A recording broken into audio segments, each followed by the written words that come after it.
I'm going to call to order the June 14th meeting of the Silicon Valley Clean Energy Board of Directors. And roll call, please, Madam Clerk. Yes. Chair Rennie. Here. Director Corrigan. Here. Alternate Director Yulo. Here. Director Griffith. Here. Director Miller. Here. Director Sinks. Here. Director Gibbons. Here. Director Bruins. Here. Director Craig. Here. And I will note that Vice Chair Harney, Director Abby Koga, and Director Corsese are absent. All right, thank you. So usually at the beginning of the meeting, I talk about length of the meeting. I think there's quite a few things on our agenda, and even if some of the consent come off, it gets longer. I think it could turn into a 3-hour meeting if we're not disciplined. We could probably keep it to 2, so I'll leave it up to my fellow directors to aid in staying crisp if you'd like to not be here 3 hours. Well, okay, we can stay after. This is my favorite meeting all month. I know that. All right. Moving on rapidly, we'll go to public comment. I do have one card from Bruce Carney on non-agenda items. Welcome, Bruce. Thank you. It's good to be back. It's been brought to my attention that Foothill De Anza College District on July 3rd will be entertaining the possibility of entering into a 15-year contract for Bloom Energy boxes. These are essentially fuel cells that use natural gas as fuel. They produce electricity for use in the college district and hot water. And unfortunately, they also produce vast quantities of carbon dioxide. They're among the dirtiest forms of energy that are legal in California. Coal would be dirtier, but you can't do that here. Because Silicon Valley Clean Energy covers a substantial amount of territory that's in common with Foothill De Anza, I'm hopeful that those members of the Board of Directors who are from the North County will talk to their fellow board members on the Foothill De Anza board, explain some of the carbon dioxide related issues of the decision that they're apparently looking to make on July 3rd and persuade them to delay or cancel that and instead to become a customer of Silicon Valley Clean Energy. Thank you. Any questions? Well, I have reached out to a couple of the directors based on input from Steve Schmidt, who's served up here, and so I really appreciate his suggestions. And during the CEO's report, not maybe now this is oral, but I'd love to hear from our CEO or staff on whether they've successfully gotten to management, because I've heard that although directors are expressing concern based on our intervention, that maybe the right meetings to correctly price this and offer our big advantage, which is a real knowledge of the energy markets and an ability to bring carbon-free electricity, might not be known. And if we can't get through to the staff, then I would love to see us set up those meetings directly with board members. So, they are a direct access customer, I might mention. So. Okay. So thank you, Bruce. That very good message for people to be aware of and hopefully help out with. So moving on, next is our consent calendar. We have items 1 through M. Let's see, we have items A through M. Would anybody like to pull an item from the consent calendar? Director Eula? Unfortunately, I don't think so. it's backwards polarity. So red light off. How about now? Yes. Okay. I'd like to pull D, F, and J. D, F, and J. Okay. Would any other members like to pull item off consent calendar? Would member of the public like to pull something off consent calendar? Seeing none, I move everything except D, F, and J. All right, any discussion? No comments? All in favor? Aye. Anybody opposed? Okay, passes unanimously with everybody present. So with that, we then go to item 1D next, I believe. I promise to be crisp. Okay. First, I had a question for staff with the legislative platform. Do I need to wait for someone to come up? No. With the legislative platform, was the intent that if a bill met these objectives, that staff would send a letter or contact legislators without any further approval needed from the board? This is something, oh, I think am I on? Nope. Hello? Yes, okay. Hillary Staver, Regulatory and Legislative Affairs. Maybe a little closer yet. Testing. Better? Yeah. There we go. Okay, thank you. So my name is Hillary Staver, Regulatory and Legislative Affairs. This platform was not designed to lead concretely into any specific action. The specific course of action, whether it be sending a letter, organizing an in-person meeting, mobilizing a mass email campaign with community stakeholders, that's something that will be decided on individually for each bill based on the unique situation and conferring with the legislative committee at CalCCA and with the lobbyists. So this was designed more to be something that SVCE staff can keep in mind when deciding what the sort of conceptual status on the bill should be, whether it's oppose with amendments, or support. So the legislative platform is designed to help us first figure out just where we stand on specific bills, and then also, once we decide how we want to act on the bills, how we should prioritize them so that staff time and resources can be spent on the bills that are most important to SVCE. So if staff decided this is a bill we should oppose, what would be the next step in that process? The next step is generally to look at the community of supporters. It's generally you would go first to the author's office to see whether the author is a legislator that CalCCA or other CCA supportive stakeholders have a relationship with. So you try and talk to them directly if you can. If that's not an option, then you try and rally supporters. You try and rally legislators who are generally CalCCA supporters and have them activate their networks. Oh, okay, so this would be a platform upon which staff could take actions with the California legislature without Correct. board approval? Correct, Okay, that great. is. That was my question. I'm sorry. The point I have is that it might be nice for staff to consider a blanket statement in there, tying things to our strategic plan. A lot of energy has gone into developing a strategic plan that guides the organization. It may prove useful to have a statement in there and to say, bills that support the objectives listed in the strategic plan will be supported, and those that stop the strategic plan from being implemented will be opposed, just as a general. That's an excellent point. I would be glad to put something in there and send a revised version next month. Well, that would be up to the Well, board. you could make it a motion. I would move that staff go back and maybe make that minor addition. Do I have a second? Any, I guess my only suggestion is, I think there may be times when it's fuzzy, and I would, the judgment is not clear, and I would hope that staff would feel free to, bring such things to the board for consideration, as we've previously discussed.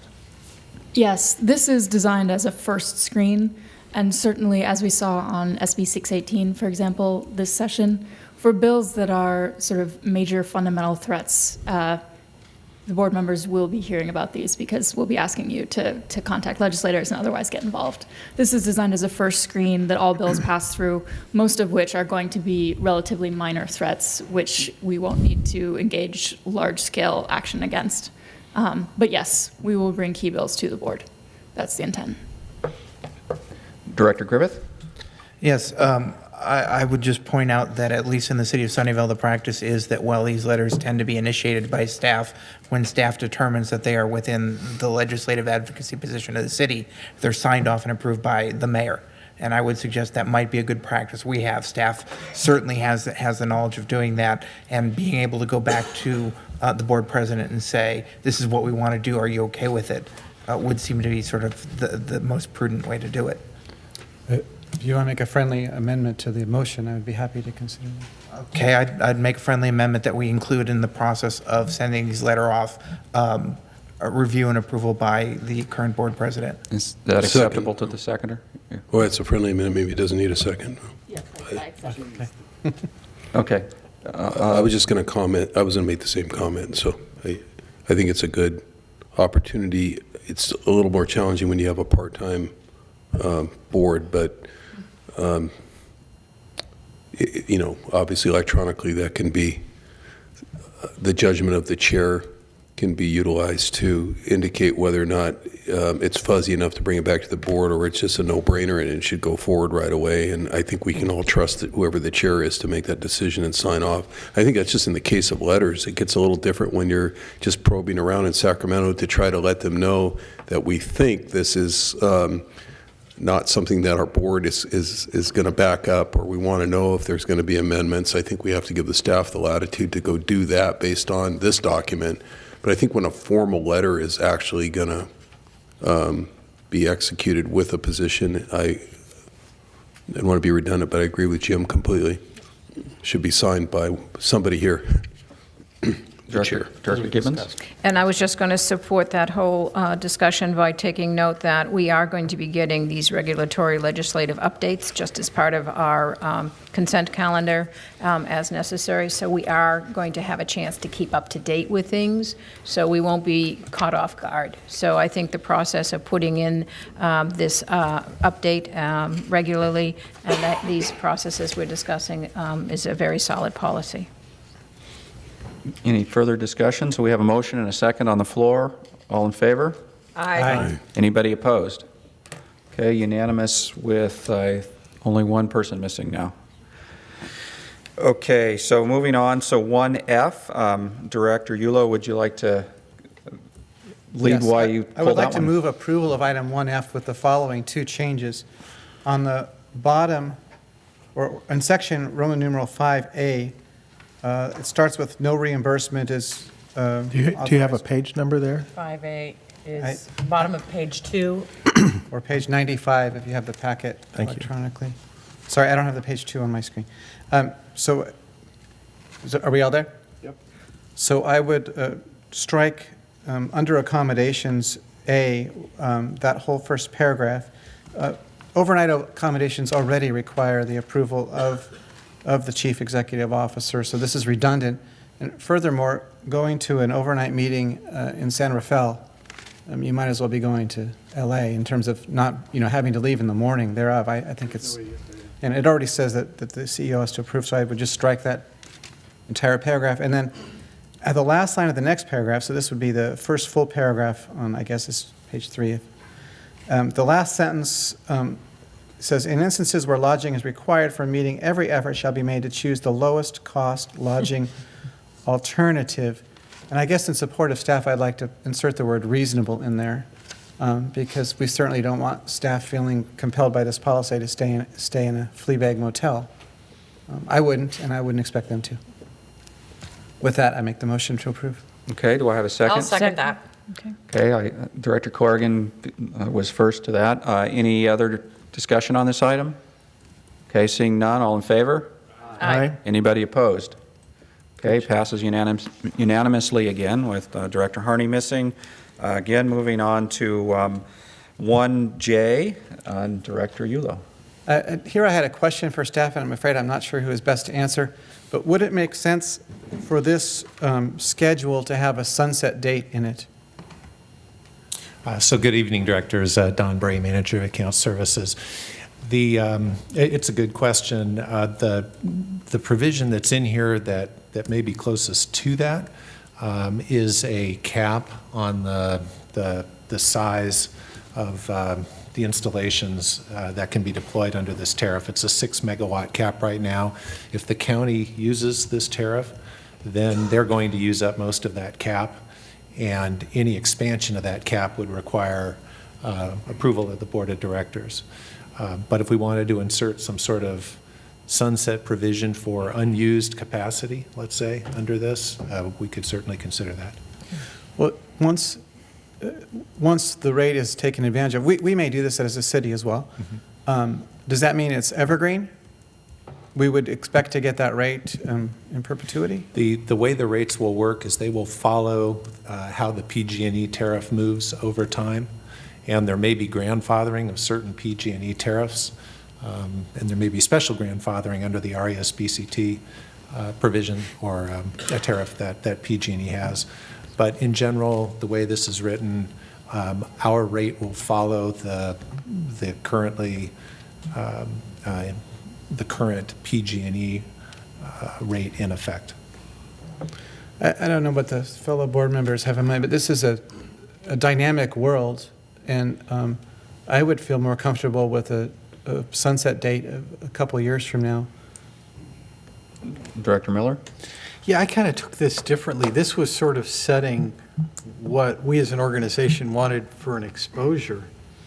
It wasn't like, I mean, I get the way it kind of reads, but it wasn't like this was some program or something. It really was, this was how much as an organization are we willing to accept of this? And from that perspective, it didn't seem like we needed a sunset rate. We just needed to know what our limits were. I think we are, Am I confused as to how this is applied? if you'd allow me, just a comment. To the extent that PG&E doesn't have a sunset date, then I don't think we should, because if we put a sunset date and 2 years from now, the county decides that this is what they want to do and they can't do it with us, they may end up taking a very large load out of our service territory and opting it out in order to be able to do this SSFIT with PG&E instead of doing it with us. All what we're trying to do here is to offer the customer an alternative, or at least a similar rate schedule to the one that PG&E is offering today, so they don't really find an excuse to leave. That's it. Okay, so I still need, if no changes, I still need a motion to approve. Director Griffith? I actually had a question of staff on this. Okay.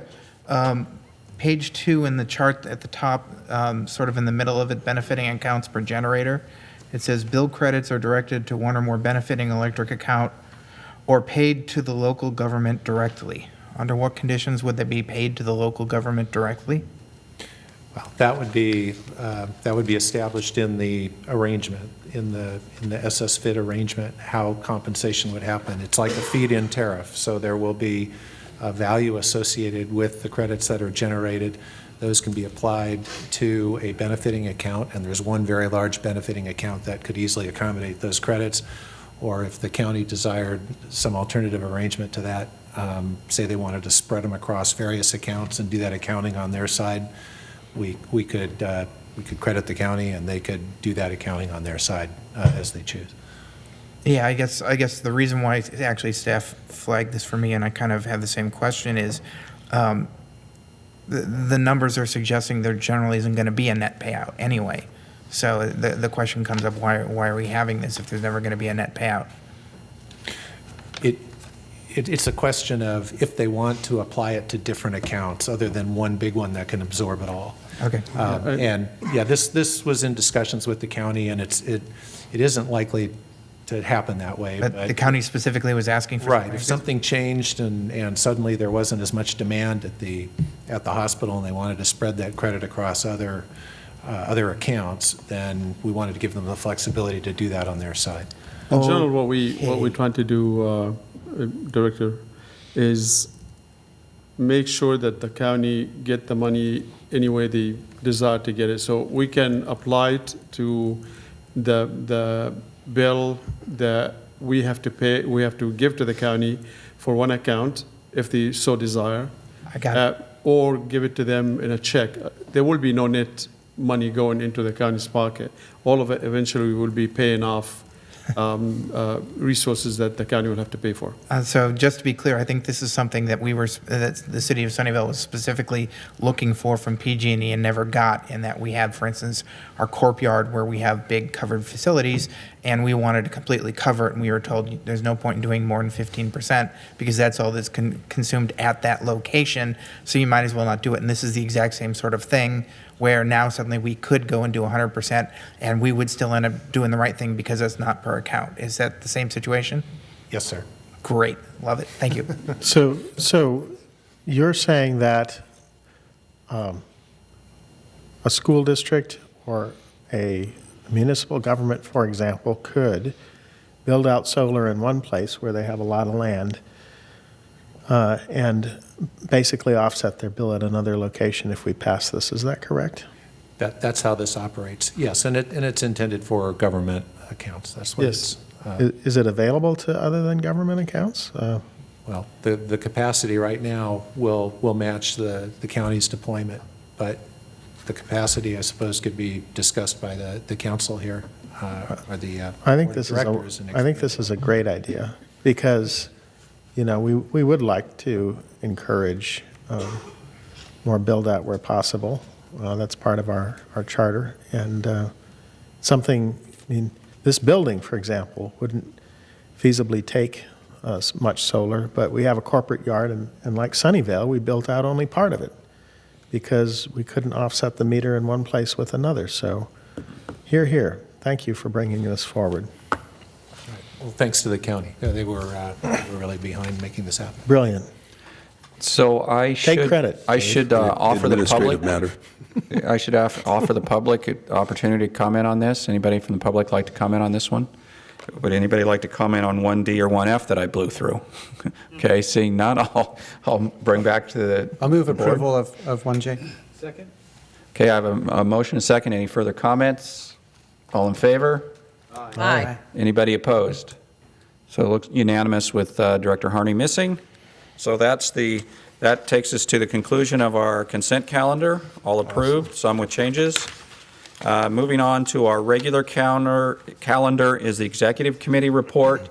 So the Executive Committee met on May 23rd and discussed staff recommendations for a shift in the Silicon Valley Clean Energy's initial policies. And based on feedback provided by that Executive Committee, staff has made revisions to these recommendations, which we'll see in item 8 later on. In addition, discussions with staff, they are recommending that we cancel our next Executive Committee meeting for June and cancel our July board meeting, as there's nothing of significance to put on, and a lot of cities are also on vacation.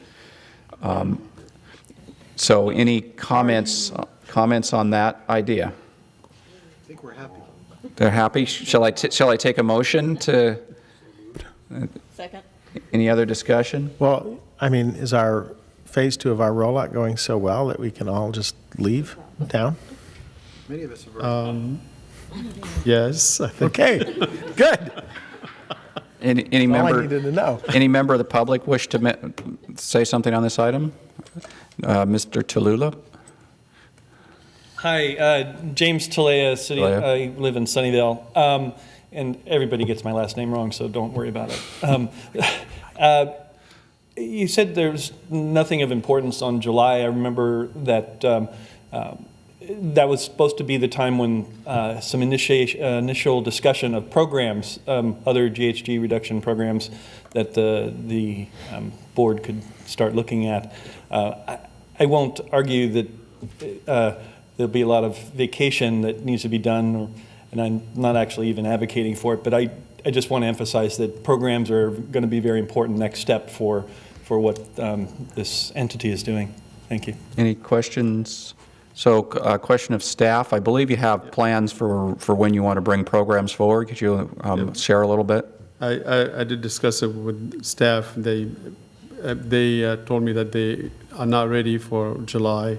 They still need to work on programs a little bit. In August, we'll bring in not just the programs, but the budget as well for next fiscal year. And we're going to share it with the board, and you'll get to discuss it, debate it. Then in September, both the programs that we're going to do as well as the budget will be coming back to you for approval. Okay. Any other comments from directors? So I have a motion. Doesn't look like we need any changes. And a second. All in favor? Aye. Anybody opposed? Passes unanimously. All right. Let's move to item number 3, CEO's report. Thank you, Mr. Chairman. I got a couple of items to report on tonight. One is meet the new addition to Silicon Valley Clean Energy staff. His name is Dennis Dish O'Neill. He joined us just last week. He comes to us with almost 15 years of experience with Pacific Gas and Electric. He will be our power contract and compliance manager, and the first employee that we get that will work on the power supply side. And I'm already giving him somewhere around half of the stack that I had on my desk, and he's moving very well so far, and he's putting together all kind of information to help him be able to manage that side of the business in the future. Also wanted to report on early indications of the PCIA. All of you know what that is already. And it looks like at least what PG&E is asking for is a 16% hike in the PCIA, and they're also looking at reducing the power supply cost slightly, which means that we get to be squeezed from both ends. In order for us to be able to stay competitive and stay at 1% under PG&E, we're going to need to come back to you in September recommending different rates for 2018. I know that was established already, but we're going to talk about that again when we get to item number 8. So we're going to be talking about the need to make adjustments in our rate. But early indication is PCI is going up and PG&E's supply cost is coming down. Last thing I wanted to report on is that we started already working on trying to figure out a way to make some of our direct customers happy and working with us and be more green. And we're starting with the De Anza and Fort Hills College. We already met with the staff. We already got some information about what the costs that they are getting today and what some of the costs that they are likely to pay to Bloom for that fuel cell facility that they are thinking about building. We are applying pressure from every which direction and the last thing that we need to do is to actually give them an offer, to tell them, here's the alternative, don't do this, here's the alternative. And we're working on something, and we will be able to give them a couple of options that they can work with, hopefully inside a week, before July 3rd, before whichever date that they're going to be talking to Bloom about a long-term contract. And we'll see how things go. We definitely are hopeful that you will apply some pressure at your end to the people that you know that sit on the boards of these colleges to kind of at least, if not completely stop, at least slow down the progress that they seem to be making with Bloom. I think they're moving very fast with those guys, and all what we need to do is just to slow them down a little bit until they have an opportunity to examine the options that we're going to share with them.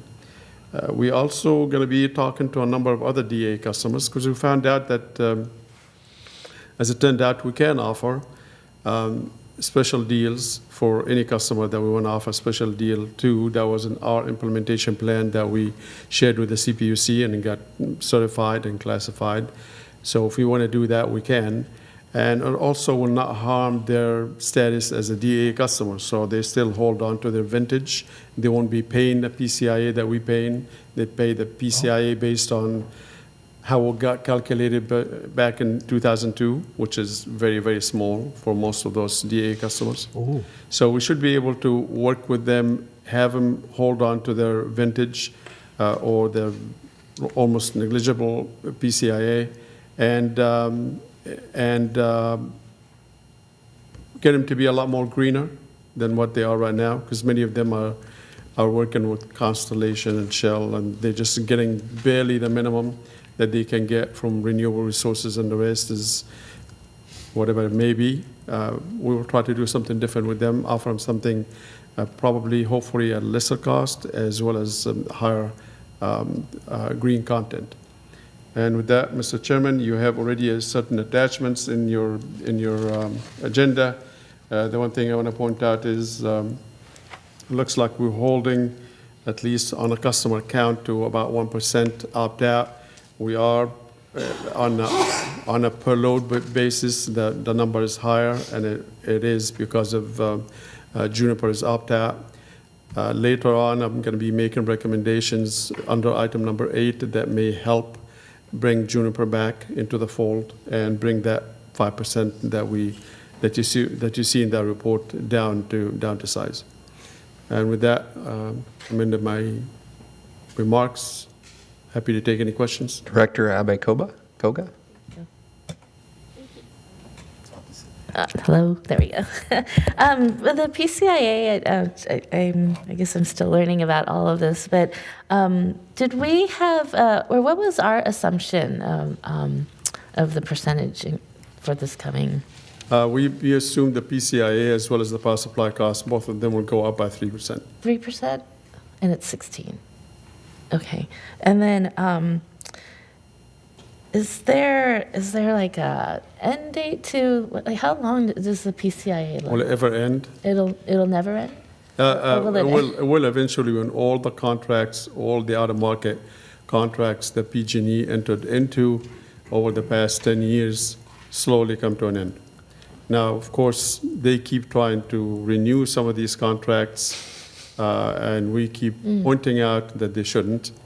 And we continue the fight in front of the CPUC, but supposedly, over time, the PCIA is supposed to go to zero. So what, do you have a timeline? Is that 10 years, 20 years, 30 years?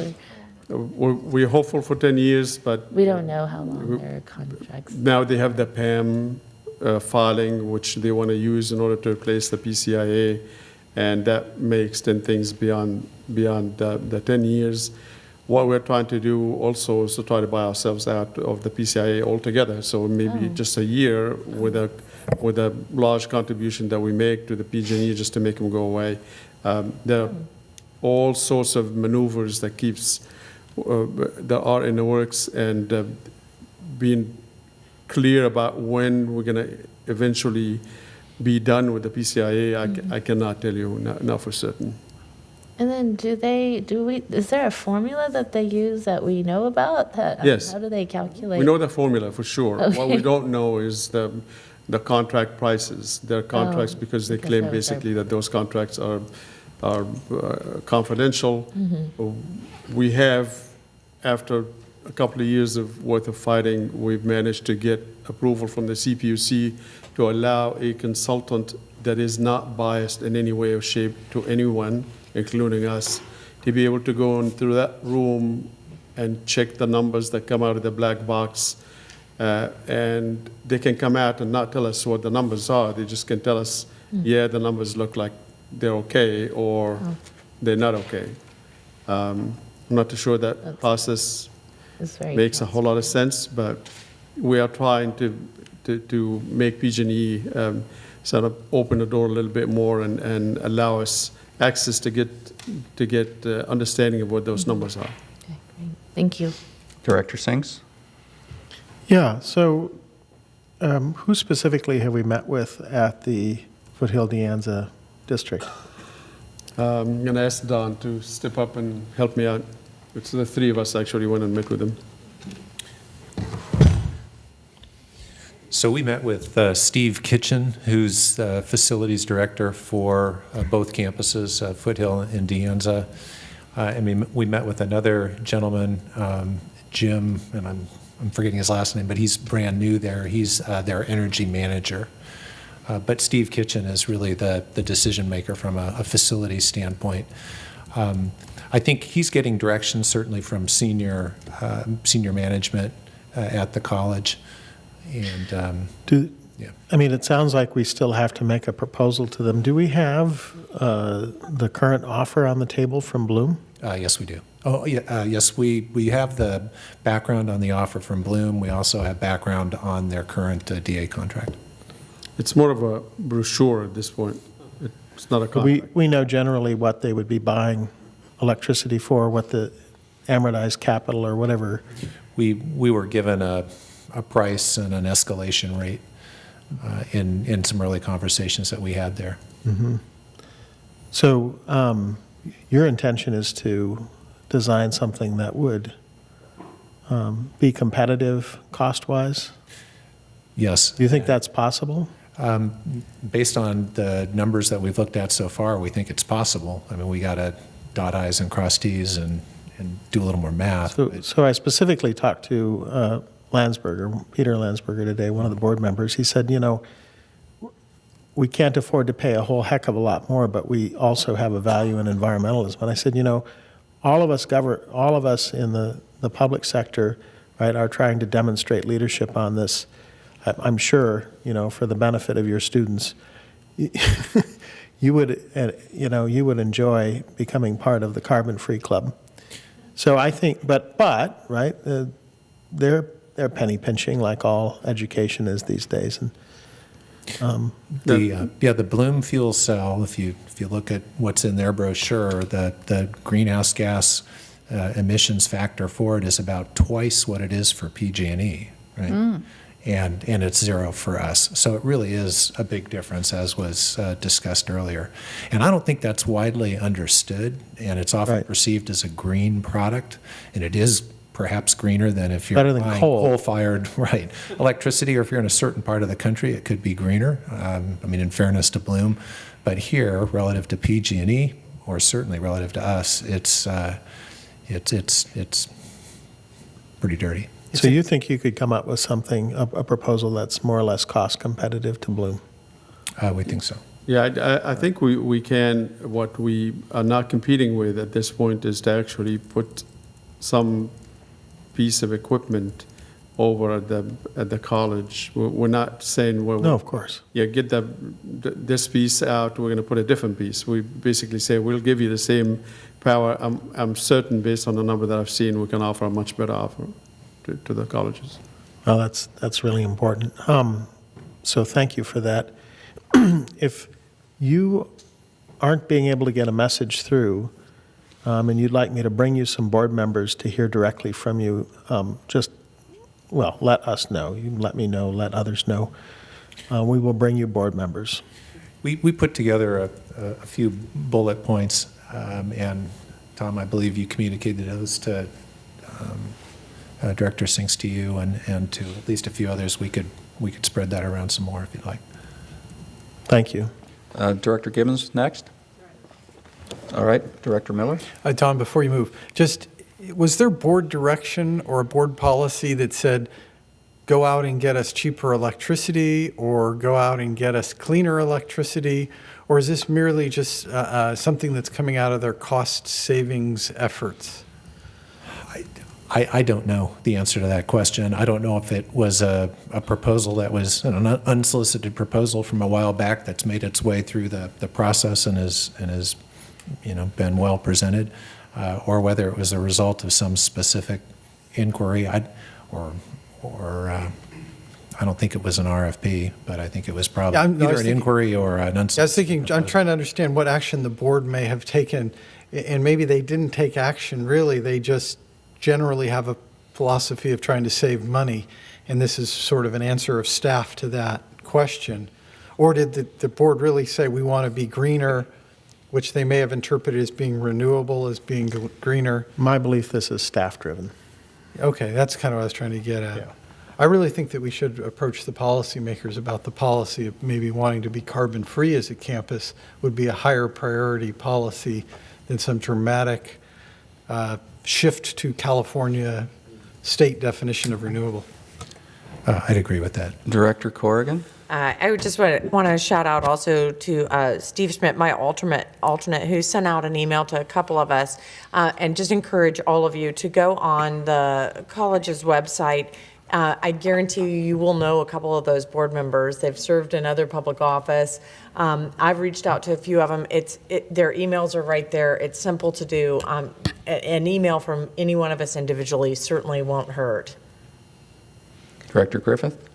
Just to set expectations, while Foothill De Anza does have a presence in Sunnyvale, so does Bloom. So we will be acting accordingly. Director Gibbons. I was just going to comment that college campuses have to have a climate action plan as well, and their future growth and utilization are particularly relevant to that. And I think that's a document that's probably public, and it might be helpful to look at that as we make our proposal. Thank you. Any other comments? Director Corrigan. Just that to Director Gibbons' point, which is excellent. It also seems like maybe asking them to delay the vote until their students are actually there and could weigh in on this topic too, since it's their environment that they're impacting. Seems appropriate at the very least. Okay, with that, we'll public comment on the CEO's report. Seeing none, I will close item number 3, move on to item number 4, Treasurer's report, and we will have Don. Good evening, Chair Rennie, fellow board members. For the record, Don Eckert, Director of Administration and Finance with Silicon Valley Clean Energy. The Treasurer's report fiscal year to date through April is attached. In lieu of the large agenda this evening, rather than a PowerPoint presentation, I'll just verbally focus on a few highlights from the financials. If you get nothing else out of the Treasurer's report for tonight, hopefully you get this point that April marks the first month in the history of Silicon Valley Clean Energy that we have a positive net income. We got a check. Yes, we are excited about that. Do we have the first dollar in a frame on the walls? It's in Tom's office. So we booked just under 70,000 for the month, and obviously that number we expect to improve over the course of the rest of the fiscal year. Retail sales resulted in 9% below budget, but with April being a phase-in month, the variance isn't all that alarming, and we expect that to normalize as the year progresses. For instance, as an example, we had a large commercial customer that probably would have impacted the bottom line by $500,000. They weren't opted in by a mistake from PG&E. They've acknowledged that. We're sorting that out. But that's just an example of the growing pains of a phase-in month. So we're not too alarmed with April not hitting its numbers on the revenue side. The last point I'll make is just talking about our liquidity or cash position. At the end of April, as well as where we stand right now, SVCE is in stable cash position. During April, much more energy on behalf of SVCE was supplied to the grid, or CAISO, than our retail load. As one supplier that has a 400,000 megawatt hour annual requirement for carbon-free energy supplied over a quarter of that in the month of April alone, or 125,000 megawatt hours. Cash from that supply was received on a weekly basis over the course of April, and that same event has happened in May and through the first week of June. But meanwhile, we're not paying for that supply until June 26 for April energy. What that allows us to do is be in a position to collect the receipts in our lockbox from our energy sales from billing in May. And it puts us in a really good position that, as of right now, we forecast not to have to draw any more on the lines of credit. So to put that in perspective, most of the draws that we've done life to date on the lines of credit are parked somewhere, such as in a debt service reserve, in a lockbox, or a deposit with CAISO to be able to allow us to participate in the congestion revenue market. Only $1 million of that was drawn for working capital. If you combine that with the $2.7 million in the member agency loan, that results in $3.7 million of investment to really get this business running. That's going to produce roughly $30 million of operating margin by the end of September, so not bad. And that concludes my report. Happy to answer any questions. Any questions from directors? Yes? Director Sinks? Sorry, it's brief. When do we think the cities that all put working capital in as loans to SVC, when would you expect that we might pay off those loans? My expectations is that first we have to pay off the bank loans. We cannot pay off the loans to the members before we pay the bank loans off.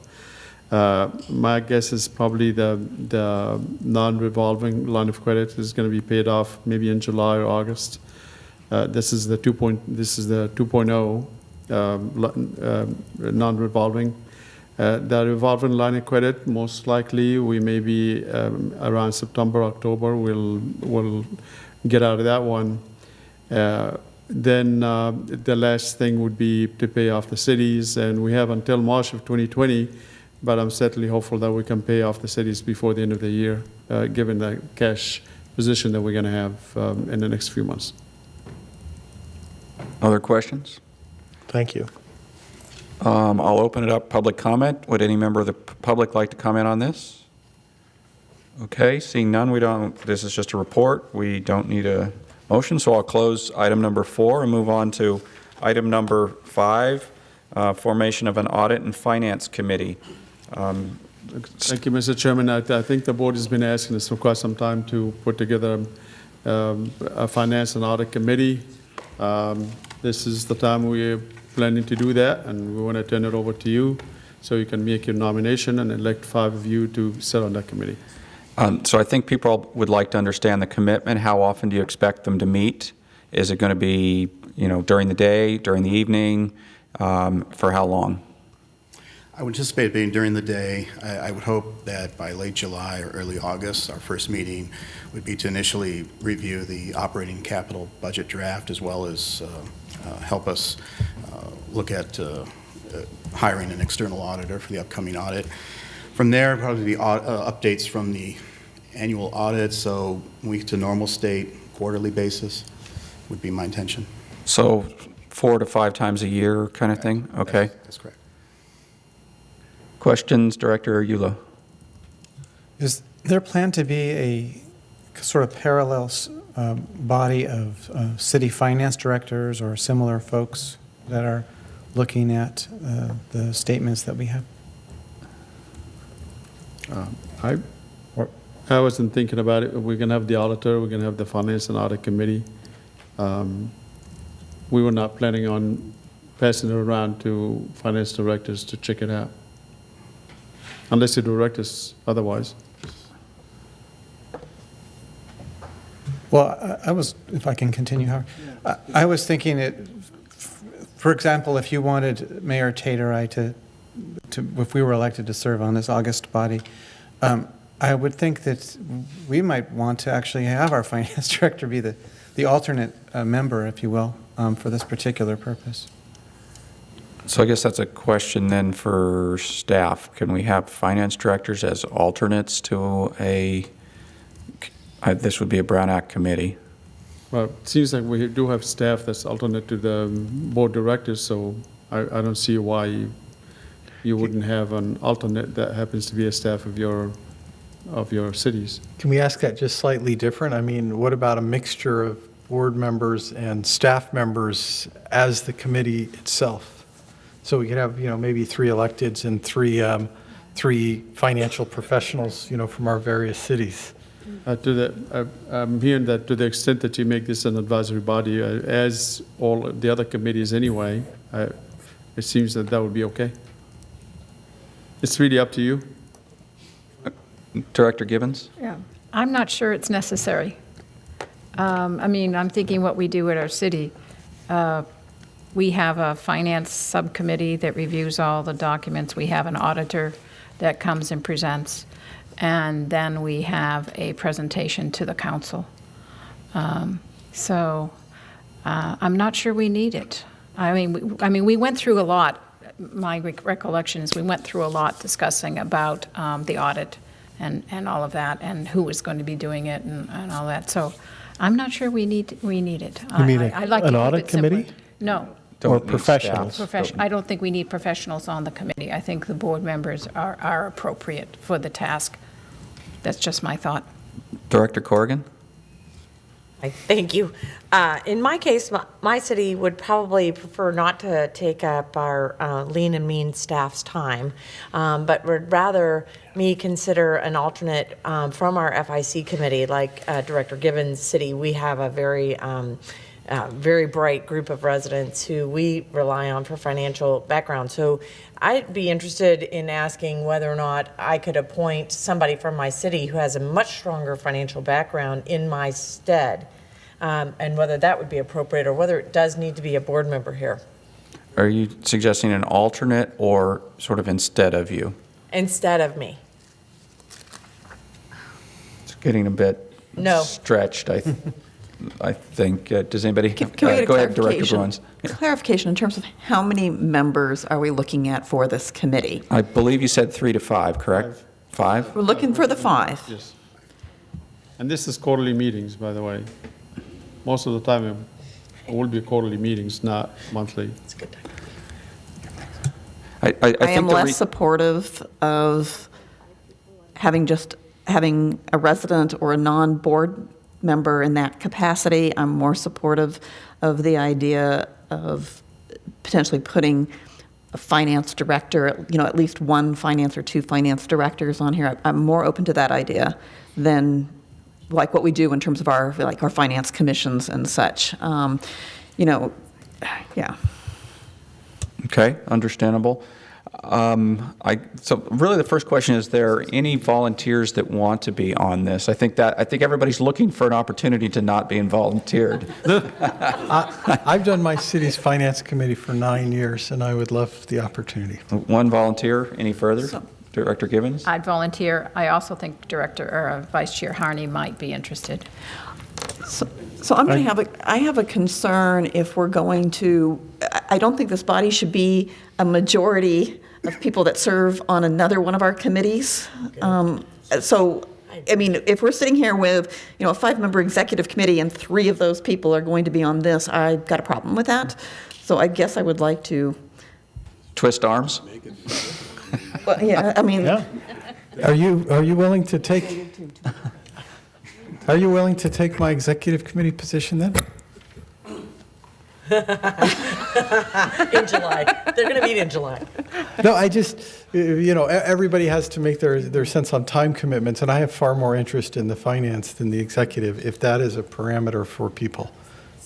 Well, as I say, addressing your concern directly. Well, yeah, so to me, anybody who's sitting on the other 2 committees that we have, I mean, it's kind of like, pick which one you really want to be on, and if you want to give up your seat, then maybe somebody's more interested in that seat instead. I don't. Well, Director Craig, did you want to say something?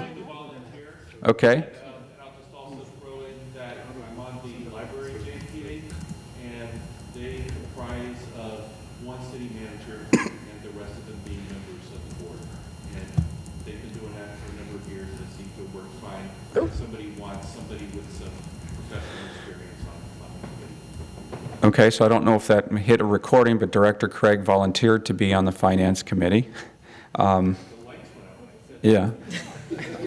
It must have been important.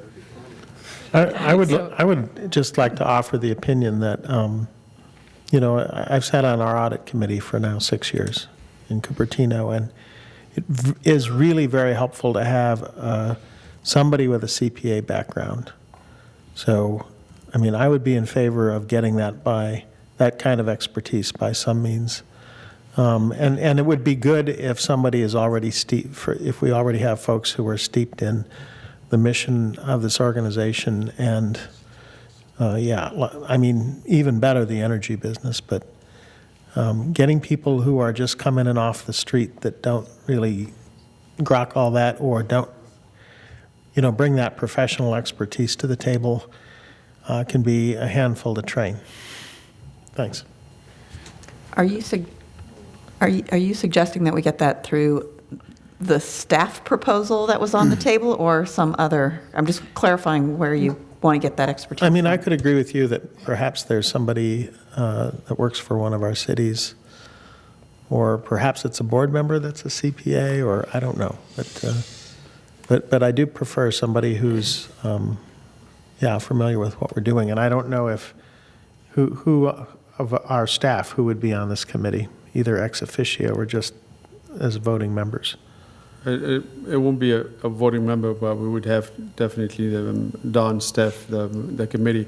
If it helps any, since we are introducing a new dimension, which is bringing in either finance directors or somebody like Steve with the expertise, but not an elected or a position in a city.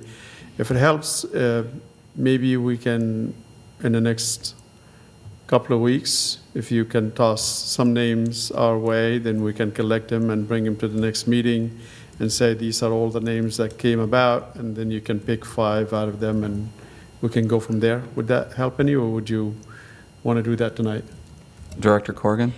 Yeah, so I just want to be crystal clear that the person or persons I had in mind for my finance committee in Los Altos Hills are exceptionally overqualified to be financial advisors in this capacity. And so I wasn't just handpicking residents, like doing somebody a favor. And I just want to assure my fellow directors it was not, it was with very good intentions and thought. And to that end, again, why not nominate and have the board approve the individual committee members, whether they be sitting board members, city managers, finance directors, or residents from our community that we feel are amply qualified to do this job? It seems like that would be a logical next step. I think we have to, right? There's a Brown Act committee of the board. Yeah. So Don, remind me again, you wanted to have the first meeting when? I was looking for late July or early August to have. Which should be impossible if we don't do it tonight, if we don't put some people on it tonight. Please. I'm sorry, because my usual sunsetting of my time here is upon me. But I want to just suggest from the county's perspective, two possibilities, and then whatever the board does. One is, obviously we have massive, renewable projects in the county that are backed up by finance people who understand the business. And in our situation, I have nothing against the citizen participation or any of those other things, but I think in our situation, what would work is me being a member and having a finance person as an alternate because of my schedule. I would essentially just, if staff were alternates, I would essentially just default to having the staff person be here. It would be more interesting to them, I think, if they had a vote, but if they were ex officio, that would be fine too. If not, I will recommend that they be there. I assume these would be open participatory meetings. So I'm just saying, I'm not trying to undermine that ask, but if that doesn't fly, I'm going to make sure that some designated person from the county on the finance side that understands the nature of this kind of work is here and can stand up, even if it's under, public comment, and say, here's our concerns, or here's what we would like to offer to the discussion. So either way, we'll have someone here, but I think there might be some value in having them actually engaged in the deliberative process so that their time for speaking is not so limited, that's all. And I'll leave that to your consideration, the rest of you. Thank you. Go ahead, Director Bruins. Does the executive committee have another meeting? The which committee? Executive committee, do you have a planned meeting? We just canceled it. Well, so I was going to say, I'd be more than happy to volunteer the executive committee having a special meeting where we can do as kind of was suggested and submit names of interested parties, and plus the names that were already kind of put here tonight, and let the executive committee select the 5 members. I'd be okay with doing that so we could have something in place. Well, I was going to suggest, I heard at 5 people here, if, I could say we could do something, maybe this is a motion, we allow Director Cortese, Director Gibbons, Director Miller, Director Corrigan, and Director Craig be the primaries, and they can pick alternates that are staff. I don't think we should allow them to pick citizens. Okay. And those alternates could come, as all the time if they wanted. Does anybody want to second that motion? The second by Director Abe-Koga. And one clarification, this would be like our other committees, such as the executive committee, where we will reassess or rejigger in January, right? Yes. So we're really talking about a 6-month assignment, so maybe 2 or maybe, well, it'll be Christmas. It's going to be 2 meetings. So if I'd like to go with that rather than try to delay it. If there's any other comments, Director Corrigan? I'm sorry to do this, but so I have 2 comments. Number one, I do have some concerns about committing my city's staff, and I'm not sure I'll have the authority to make that happen without a full council discussion. Fortunately, my council does meet tomorrow night, so I'll ask them if I can have a staff member attend these meetings. Thankfully, they'll be in the daytime. And secondly, more urgent, I am not going to be here at the end of July. So we may have some scheduling issues about me participating immediately anyway. Director Yulo? I had a question for Don. The changing the committee up in January for this particular committee, does that work? Would you expect that the audit will be fully reviewed and be ready to be recommended, or does it make sense to have a different time schedule for this particular committee? That's a great question, because I we really have 6 months after the end of the fiscal year to complete the audit. Being this is our first audit, and we probably are going to look at the previous fiscal year as well, I doubt the audit will be done in January, so that's a great point. But we're just stuck with the reality of January is when we'll know who this board will be, since our councils may help. And may I mean, Director Gibbons. Again, this is a little bit of a learning experience, but for Director Corrigan, if you appointed a fellow council member as your alternate, then for the time being, you could move forward, and the meeting could go forward. And then at some point, if you decided to get your council support for a finance person, then it wouldn't put you in a bind. Thank you. And so I guess I'm trying to understand where, did you want to? I'm happy to do this job. I am already serving on the risk committee. To Director Bruin's point, I am already on one of the other committees. I definitely have a complication until after August 11th when I do return, and I at this moment can't commit my finance director from staff without my city's approval. I'm happy to ask a fellow council member to sit in, but I'm not sure you'll get the kind of financial background you're looking for. So, Director Griffith, you got some way to help me out of this? Possibly. I'll Help point, me out of it. I'll point out that we need to appoint people at a noticed meeting like this one, but a person can withdraw from a committee at any time. So someone could do it now and then find out they can't and withdraw, and we'd still have, at least 4 people. Are you willing to go ahead with that, Director Corrigan? Yes, thank you for a solution. And may I ask, I think I understood Director Cortese volunteered a finance person. I also think we have to be thoughtful. We don't want to have several finance people. So I think the simpler we keep this, the better. And I think if we appoint 5 directors and then the directors come back to the executive committee with alternates, that would help clarify. And the alternates would not be a public citizen. It would either be another council member or supervisor or a finance person. Okay. That sounds like an amendment to the motion. Wait, what was the amendment then?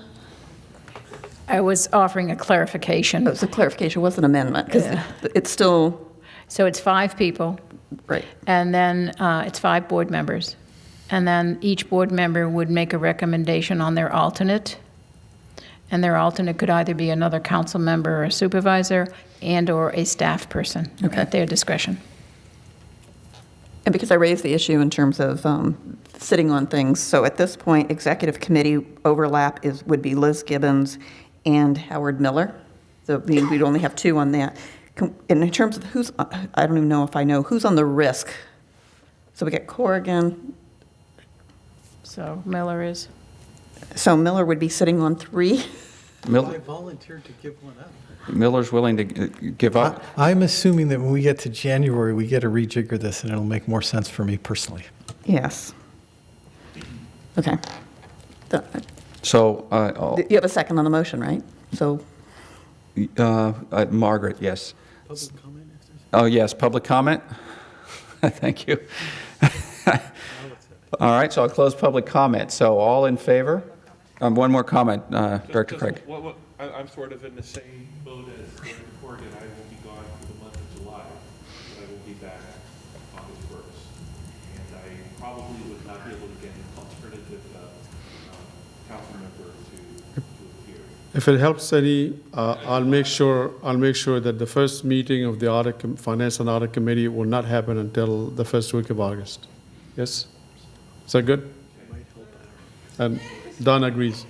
Now we got a problem with Liz. We just, I think you can work it out offline, Don, please. Yeah. Hey, just as a, well, and in all fairness, I may be the only one with school-age children, but once you get to mid-August, most people start to come home. So if we could at least look at pushing out towards the end of August would be ideal for me. Again, I think it's up to Let's staff to work it out with the members.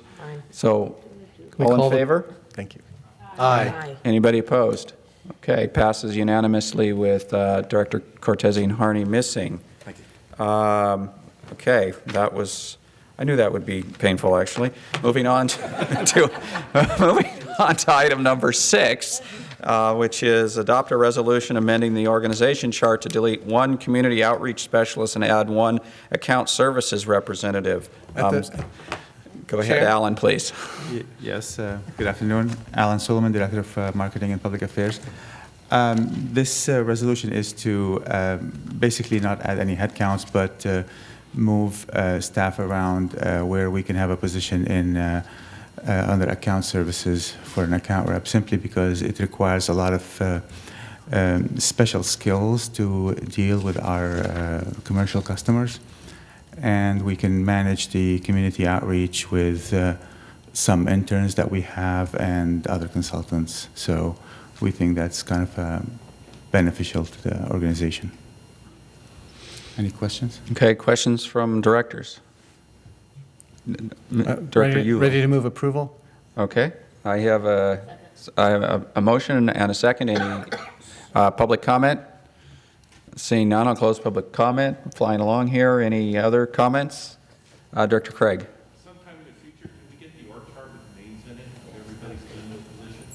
That would be helpful for me. Happy to. Okay. Any other comments? All in favor? Aye. Any opposed? Seeing, okay, so it passes unanimously with 2 members absent. In only 1 minute. Yeah. That made up for the other one. All right, so that's the end of item number 6. Moving on to number 7, approve a strategic plan. Staff report, please. Chairman, we shared this with you and had a presentation on it last meeting. There were a couple of requests to make corrections. We made those corrections, and I believe in front of you is what the strategic plan is going to look like, and we are presenting it tonight for approval. And happy to answer any questions if you have it. Director Abe-Koga? Thank you. I missed the last meeting, so apologies if you went through this, but I know you have some targets in here, like 95% satisfaction, I believe, or 50% customer awareness, and are those just goals, or like what do we do if we don't hit those targets? I guess is the question. We'll try and try again. Just keep going until we do. Yes. So the timelines aren't really hard and fast rules necessarily. Well, we're certainly going to try to hold on to, and if we don't hit those targets, then we're going to ask why and find out what went wrong and Change your correct it. strategies. Okay, great, thanks. Director Griffith? Yeah, I want to revisit something I asked about last time because I'm a little confused at this point. At the last time this was brought up, I specifically asked who the intended target of this was. And at the time, I believe the answer was given 95% of the time it was going to be staff. I'm a little confused when I see something all printed up nice like this, because for an office of 19 people, spending a lot of time producing something like this, that's just going to go out to 19 people seems a little excessive. So I want to re-ask the question, what is the intended target of this document? The answer is still the same, Director Griffith. It is for staff. We didn't spend a whole lot of money to make it look like this. There's a lot of that stuff now available and easy to do in-house. And paper, as you probably can see, is not very glossy. It's fairly thin. But it's not a bad thing to have something that looks nice for staff. It is not. I would sort of recommend that we go as paperless as possible if we're claiming to be an environmentally conscious organization. There's no reason why this couldn't be a PDF, but thank you for answering that. Okay, other questions? I'll open up public comment. Would any member of the public like to comment on this item? Seeing no one coming forward, I'll close the public comment. Director Yulo. Move to approve? I have a motion and a second. Anybody, any further discussion? Seeing none, all in favor? Aye. Anybody opposed? Passes unanimously with two missing. Wow. Well, we did talk about it before, so. Yes, we did. So now we have an hour and 50 minutes for the last one. Yes. We may need it. All right, so that, I will close, that's closed us off item number 7. So moving on to item number 8, approve and update key policies to guide Silicon Valley clean energy operations into the future. I believe staff has a PowerPoint presentation for us. Yes, and I'm waiting for somebody to put it on. Man attraction.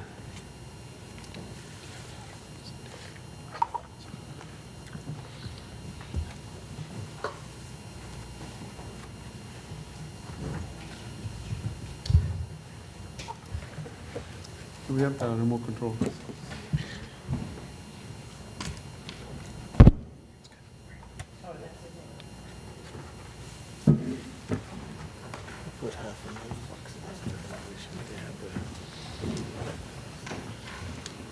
Sorry, Mr. Chairman, technical difficulties.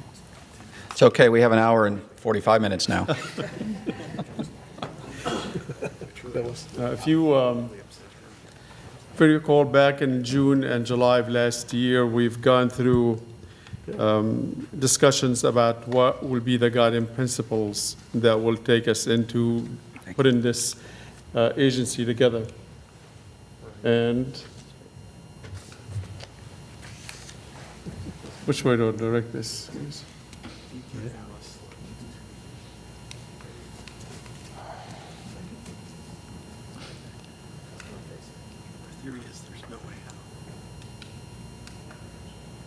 Okay, which one? Right. And policies that we talked about back then was, first was phase-in, how many, and how many customers in each phase, how long it will take us to phase all customers in. We talked about the power supply mix, what type, how much percent of this type and that type, and carbon-free. We talked about the product offering, 2, 3, what kind of power mix is going to go into each one of those offers. Of course, we spend a little time talking about rates and whether we want to peg it to PG&E's rates or do our own cost of service study and create our own rates. We talked about reserve policy, how much to collect every year and set aside. And finally, we talked about how to fund some of the programs or how to fund the startup cost of the organization.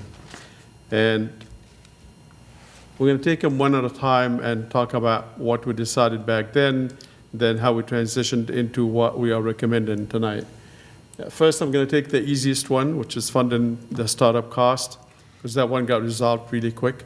First, we thought about maybe we'll borrow the money from the members or ask them to put a line of credit for us and avoid the whole idea of guarantees. And eventually, we end up getting a loan, a line of credit from the bank without a guarantee, which worked really well, saved us quite a bit of money. That issue got resolved pretty quick, and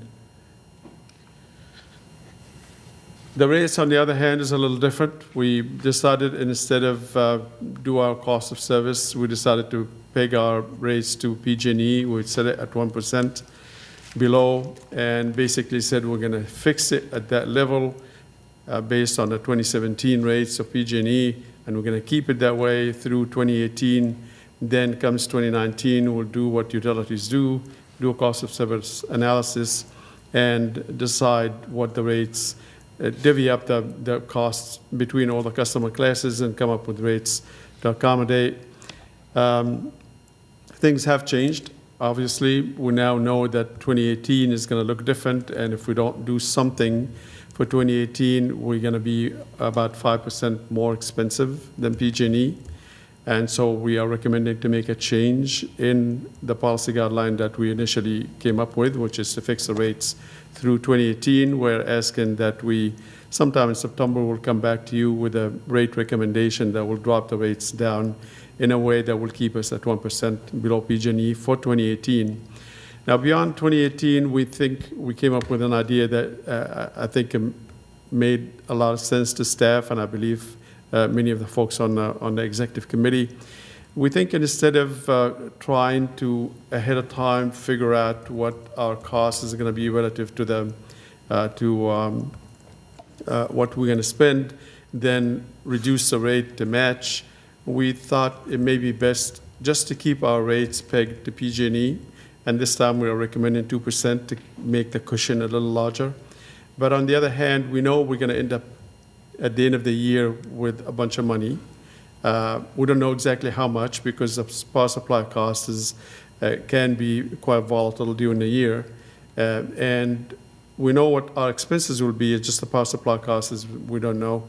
And sometimes we don't know how much we're going to spend on programs. You could budget for $20 million for programs, and if people don't come in to take advantage of it, you could end up with a lot of surplus. So what we thought the best thing to do is that we budget, we spend the money, comes the end of the year, which is September last, we begin to count how much money we got left. By the time we are certain about how much money we have left, that's about mid-November, and that will get us to decide, we'll take that money and give it back to the customers in a form of a rebate, dividend, however you want to call it, sometime in early December, or sometime between early December and mid-December.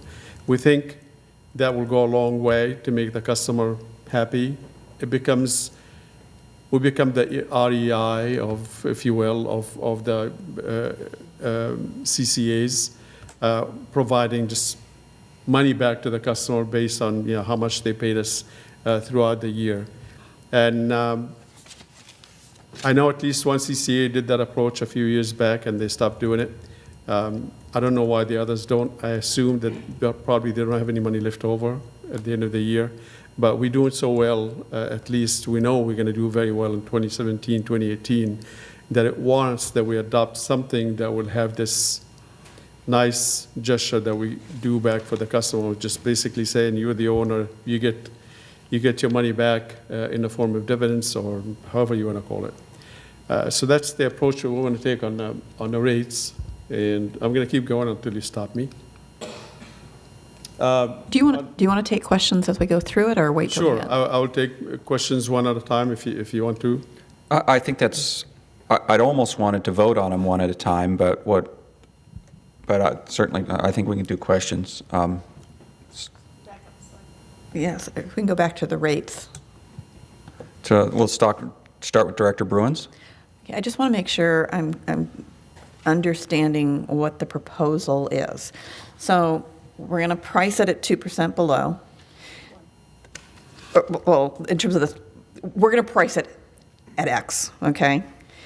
Then, are we then going to take out whatever money comes out in terms of programs, and then it's whatever's left is more the rebate?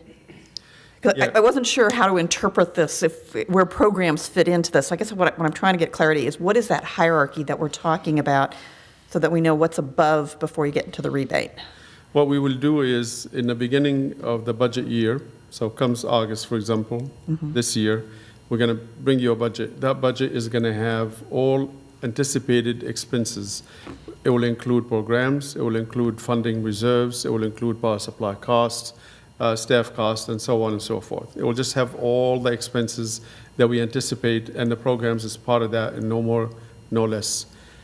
And we're also going to have some understanding, or at least some estimate or forecast of what our revenue is going to look like.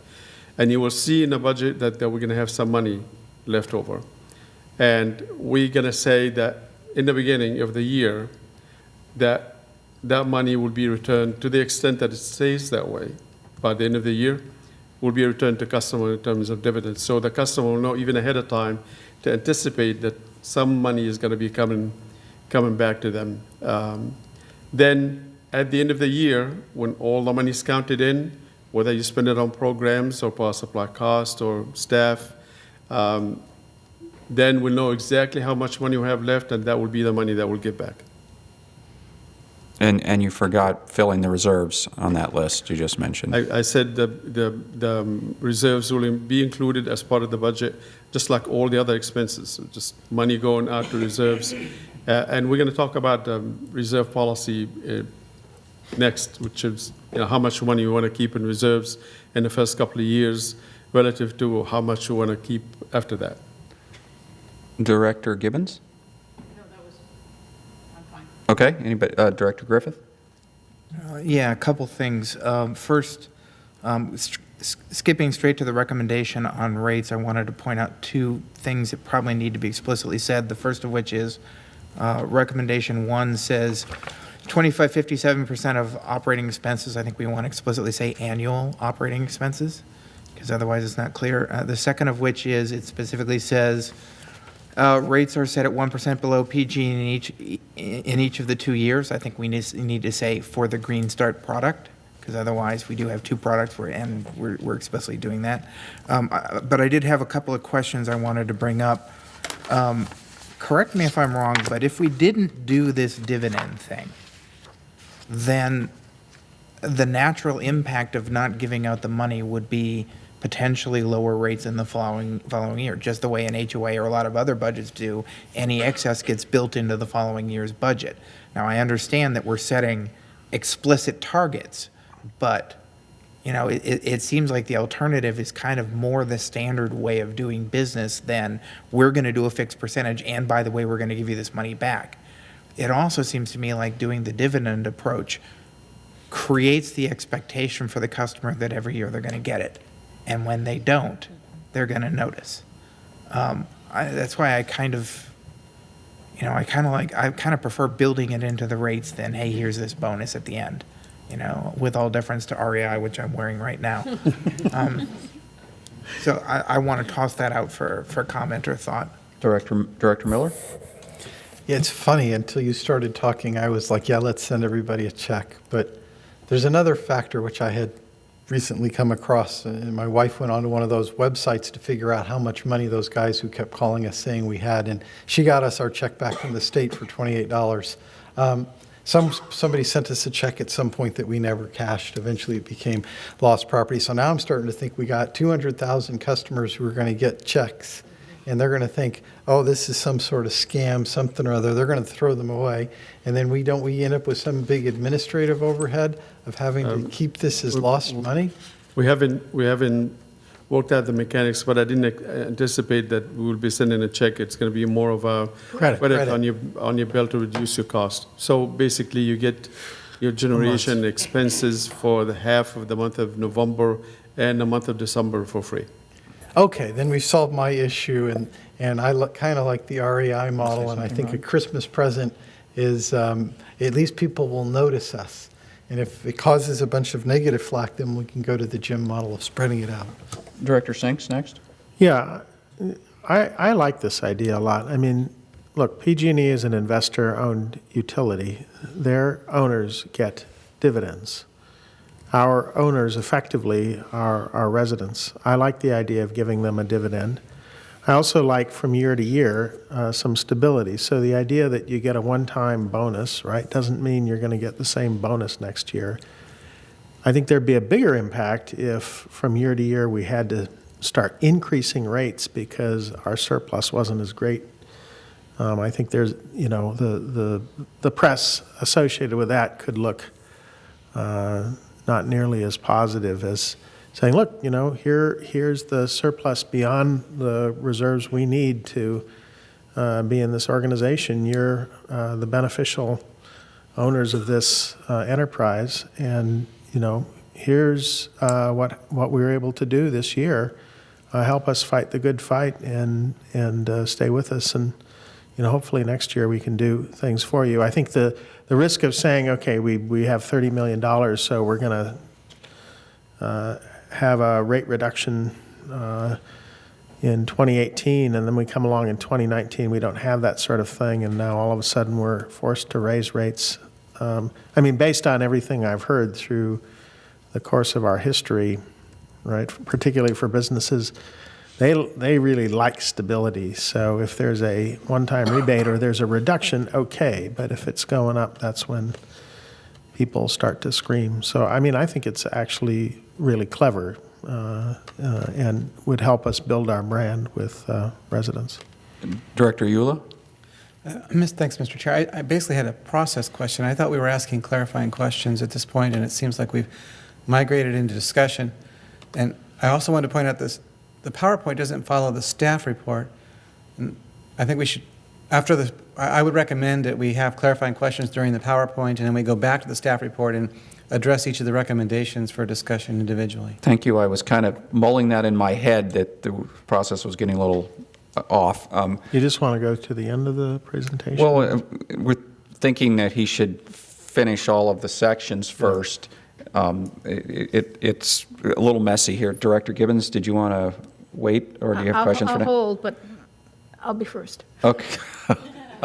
Okay, so at this point, let me let you continue through your PowerPoint. Sure. The next policy that we've talked about initially, about the carbon, about the power supply mix. Our initial policy was to do 50% carbon-free or large hydro, 25% of type 1 and 25% of type 2. We've gone through a year now where we already talked about this several times, about the type 2 being scarce and the price going up and needing to do something about it. We know that we are locked into the marketing scheme that we have for 2017 and 2018. However, starting 2019, we would like to change the power supply mix, whereby all of the obligations that we have to renewable portfolio standards, all 100% of it, will come from type 1. The state allows us to actually spread it into 75% of this and 10% of that. We're going to just push that away and say we're going to do it all with the good stuff, with the California renewables. And everything else will be met with the carbon-free or large hydro.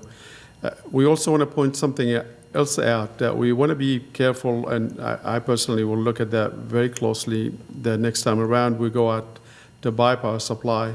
A good part of that power supply that we got that's type 1, supposedly renewable resource, it comes from biomass. And biomass is a very dirty resource. When you burn wood chips, you get a lot of PM10 and PM2 and all kind of nasty things up in the air. So if we want to live up to the creed of 100% carbon-free, we will need to eliminate that from our resource mix, and we're going to need to be very specific with our suppliers to let them know that that is not to be included into the mix of resources,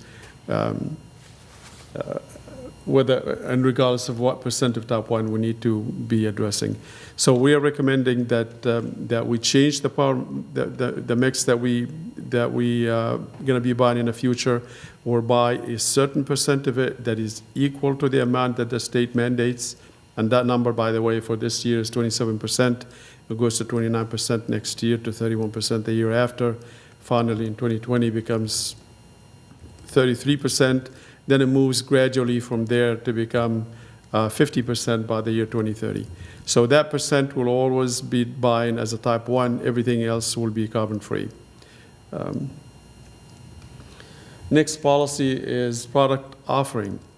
We've offered 2 products, Green Start and Green Prime, with the Green Start being 50% renewable and 50% large hydro, basically our basic resource mix, while the Green Prime is 50% type 1, 50% type 2. And if you really look at it and be honest about it, it is likely that in Green Prime you can find more greenhouse gas than you would in Green Start. And it's just the way the definitions work on the types, on the various types. Because of that, we would like to shift away from that type of resources, those type of resources that are included into the 2 offers that we have, and focus a little bit more on having the Green Start be 100% carbon-free, and that the Green Prime will be 100% California carbon-free. That comes usually a little bit more expensive. It's cheaper to buy carbon-free resources if you tap into the Northwest and the Southwest and whatnot. it is a little bit more expensive just to focus on California. And I think if we do it that way, then at least we know that the product that those who are paid a little bit more is really not just 100%, but it's also California 100%. Clarifying question? Yes, please, go ahead. So with this proposal, what are you proposing in terms of the timing for changing? Both for the power supply mix as well as the product offering, I'm proposing that we do that in 2019. So we have somewhere around 18 months to begin changing our messaging and look at the numbers one more time to make sure that we're not really too far away from that 0.08 cent per kilowatt hour. Question? Go ahead, Director Givens. Just clarification, would you define Green Start and Green Prime one more time? On the note here, it says PCC 1, RSP requirements, and then hydro equals remaining. Could you just redefine those for me, please? The Green Start was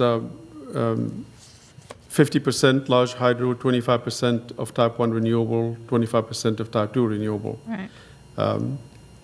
The Green Prime is 100% renewable, 50 of it in type 1 and 50 in type 2. So that's the way we have it now. Yeah. Today. What I'm recommending in the future is that for the Green Start to be 100% carbon free based on the allocation that we're going to have, whatever percent of type 1 and the rest being carbon free hydro, and the Green Prime will be exactly the same thing, but the difference will be that it will be only California renewable and California carbon free. Is it going to include large hydro? That's where I'm getting confused. Yes, both products will have large hydros. The only difference is one is going to have in-state and out-of-state. Yeah, exactly. And so also when you say Green Start in the now, you say PCC 1 equals the RPS requirement, hydro equals the remaining. Is that a set, or does that mean at least the RPS requirement will be PCC 1? Yes, and that's why I put the double X, and I didn't want to put a percent in there, because if we, for example, get the 27% of type 1, go to look for large hydro, we don't find enough, then we may have to go and buy a little bit more PCC 1. So the minimum of the PCC 1 will be what the RPS requirement for that year is. And it's a little more complicated than what's here, because we've changed things a little bit and we've let you replace. So instead of being 25% PCC 2, we're now more than 25% PCC 1, and we're using some PCC 3 in there. For the next couple of years. Yes. This is, my recommendation is for 2019. And the 2019 is then to not buy any PCC 3, but buy hydro instead. Yes. Okay. Director Griffith? Yeah, I'm getting confused by the terminology, and I want to make sure I understand this. And let me sort of back up to frame where my concern lies. We've basically spent the last year and a half going around to every city and going around to any resident who was talking about it, saying we're going to offer by default 50% renewable, 100% carbon free. And if you want to opt up, you can get 100% renewable, 100% carbon free. And it sounds like with these proposed changes, that's not the case anymore. Am I wrong? We're still at 100% carbon free on both products. Right. The renewable will be different. It will not be 50% renewable. Right.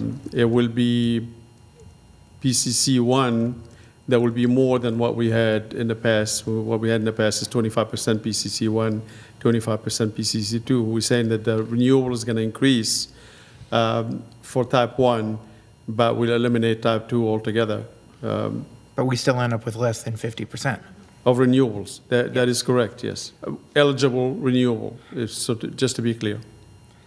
So, I mean, I guess I'm sitting here wondering, what do I tell one of my residents who comes to me and said, wait a minute, you promised us 50% renewable, 100% carbon free, and we're not getting that now after having done this? I mean, we're changing what we promised. That raises a lot of concerns, and I got to know what our answer is going to be when that comes up, because it's going to come up. It is because of this, I've been working as hard as I possibly can to get the mind shift away from the word renewable, and it's because of it, if you look at the mission and the strategic plan, the word renewable is not there. What is there is carbon-free. What is there is doing away with the burning of fossil fuel. At one point or another, we've got to get away from trying to support something that it is not today being even supported by the CPUC. Everybody's looking at the renewable and realizing that between the duck curve and the burning of biomass, we're not really getting what we thought we're getting initially. Because you hear the word renewable and you think this is a good thing and it's better than large hydro or better than hydro. That's not the case. It just isn't the case anymore. And we can keep on saying, you know, we're going to stick to the 50% renewable regardless, or we can begin to shift away from that. And I'm recommending that we do. Well, then let me ask you this. If we approve this change, are we creating the situation where PG&E can come back and say, guess what, we offer more renewable than these CCEs do? We'll probably come right back and say we're offering 100% carbon-free, and you're not even close to that. Yes, and I grant that's the case, and certainly for people who are thinking carbon-free doesn't mean as much to the average person as renewable does. Whether or not that's fair, whether or not that's what the goal is, you know, it's marketing terms. And, you know, I'm trying to figure out the extent to which we may be shooting ourselves in our foot with our customers by doing what we're doing rather than what we promised. So, Director Griffith, I wanted to try to resist getting into a debate on it yet. I understand the desire to jump in. If we could continue on for the last section, please. Okay, last section is reserves. And initially, the first thing that we said is we're going to push 5% aside to help pay the members for the money that they put up front, and use the rest in order to build our rate stabilization fund. We didn't know exactly how much we're going to have left after we spend money on supplies and whatnot. Since we have found that we are almost 30% net margin in 2017 and 2018, we decided maybe what we ought to do is just to push all the money that we're going to have in the next couple of years into reserves in order to build a rate stabilization fund and build the credit that we need. Now that I'm seeing at least one customer hesitant about actually already opted out, and because they're not feeling the love with that 1% below PG&E, I'm suggesting that for the 2017 and 2018, that we take 80% of the money that we're going to have left, push it into reserves, and take 20% of that money and push it back to the customer in the form of dividends or rebate. And with that, questions on that last part on reserves? So let me go to public comment now, if I could take public comment after all that. So I have two speaker cards. Shall we start with Bruce Carney, please?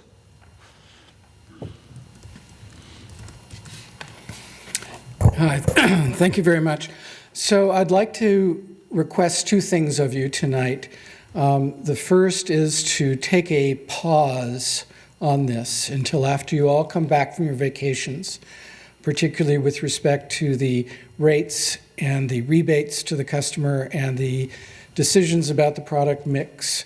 There's nothing urgent that requires you to do this tonight. There will be community blowback about the product mix change. I understand the reasons why it's being proposed. You can't do things that are impossible, and some of the things that we thought were possible 6 or 8 months ago appear not to be possible now.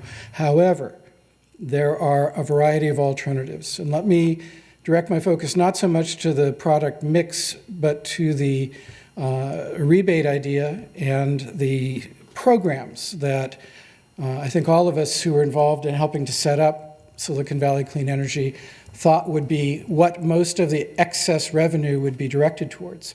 In fact, if you look at page 11 of the strategic plan, the paragraph at the bottom talks about the paramount importance of programs. And then if you turn to subsequent page, where is it? Page number 16 and 17. There's a lot of good strategic plan expectation setting about these programs. But many of the expectations are for things that are going to happen or supposed to happen in July, August, and September. And as far as I know, none of these are teed up or in progress. So I think programs, which are a fundamental aspect of what the cities expected SVCE to provide, are running behind. And I think until the programs catch up to what the plan says they should be doing, we really won't know how much money we should be spending on programs that are high ROI. And I would actually like to see all of the excess revenue spent on programs so that there's nothing left to rebate to customers, because all of that money is going to reduce greenhouse gases in very cost-effective ways. One last comment before I reiterate the request to just take a pause on this is that typically when a new entrant comes into a market and they're trying to price against an established player, they price substantially below the established player, and then as their reputation grows, the gap narrows. What's being proposed here is entering at a 1% delta, and then as we become established, going to a 2% delta. This is opposite of conventional marketing wisdom. I do not think it is a wise approach. I do not support it, and I am speaking on behalf of carbon-free Silicon Valley. Thank you. Any questions? Okay, next up, James Tulea. James Tulea, resident of Sunnyvale. So I, as a former PG&E employee working on programs, is definitely a major reason I'm very excited about community choice energy in what we're doing in Silicon Valley. There's so much extra flexibility that this entity has that I didn't have in designing and trying to get programs through the complicated process that comes with the CPUC oversight. So it's a really exciting thing to be able to get into these programs. I look at it a little bit differently than the last speaker. I assume that the staff will put in sufficient budget in the budget, and that the dividend or rebate idea will come after that. So I think that the staff, I mean, it takes time to develop programs and come up with a program idea, so it's not unreasonable, I think, to get to the point of coming with some proposals in September. I would actually be worried that if you did actually come in, if they did come in July, that I wonder about the quality of the proposals, frankly, from having designed programs myself in the past. So, big proponent of programs. It's a very exciting opportunity. Just make sure that it's sufficiently budgeted. I also am very in favor of the dividend rebate program for the reasons that staff gave, and Director Sinks and the others who mentioned some things already. There's a lot of good aspects to that and how it works for the customer and gives flexibility on the spend. Rather than say what PCE, Peninsula Clean Energy, has done is they've dropped all the way down to 5% before, below PG&E in their rate setting, which restricts their flexibility, and they have to adjust to try to keep that up. I actually think the 1 or 2% is a better idea, and then you can decide later on, after you already know what money you have, how much can be returned after programs and after the year is done. Thank you. Thank you. Any questions for Mr. Tulea? Okay, seeing none. Any other speakers from the public wish to speak? Seeing none, I'll close the public testimony. So staff is looking for an action here to approve the different policies.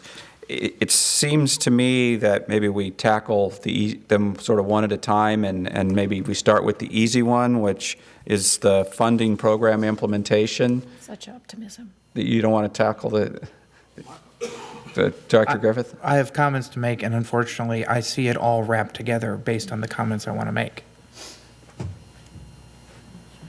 Okay, go ahead with your comments. So. Okay. Yeah, Although yeah. I think you promised, did you promise Director Gibbons she was going to be first? I don't recall. I did, didn't I? And I'm just being so All right, polite. all right, so let's call it general comments to start, and we'll start with Director Gibbons. Okay. So I think this is a good example of one of the things we talked about as a policy going forward. When we make recommendations, we're going to ask staff to come back and help us in the staff report understand the physical implications and have alternatives like we do on regular council reports. So when we're talking about the rate changes, one option is to do the 1% through 2018, and then in 2019, go to 2% and give the money back. Another option would be to perhaps in 2018, go to the 2% and actually drop our rate in 2018, which might have a more positive and reinforcing mechanism for the community. And the reason I say that is, I think, although I like the idea of the dividend, I do think there's some downside risks to it, particularly if it's too much. I think it needs to be a modest amount.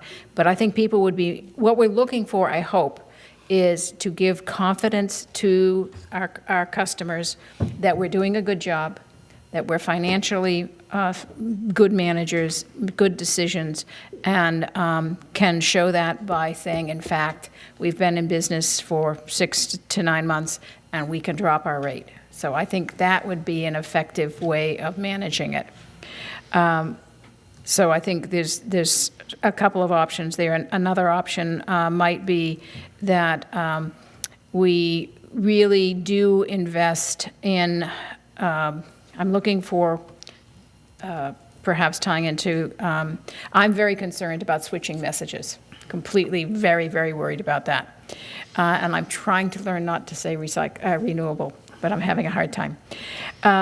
So if we, in the 2018 timeframe, use the excess money to invest in California businesses, then we can more legitimately perhaps say we are changing our model to provide businesses in California, cut transmission costs, do whatever, and we can then educate. We can make the point that it's positive for the state of California, and oh, by the way, the definition of renewable is secondary to all these other positives. Follow me? We're looking for a reason so they don't focus on that. And I had another thought in here.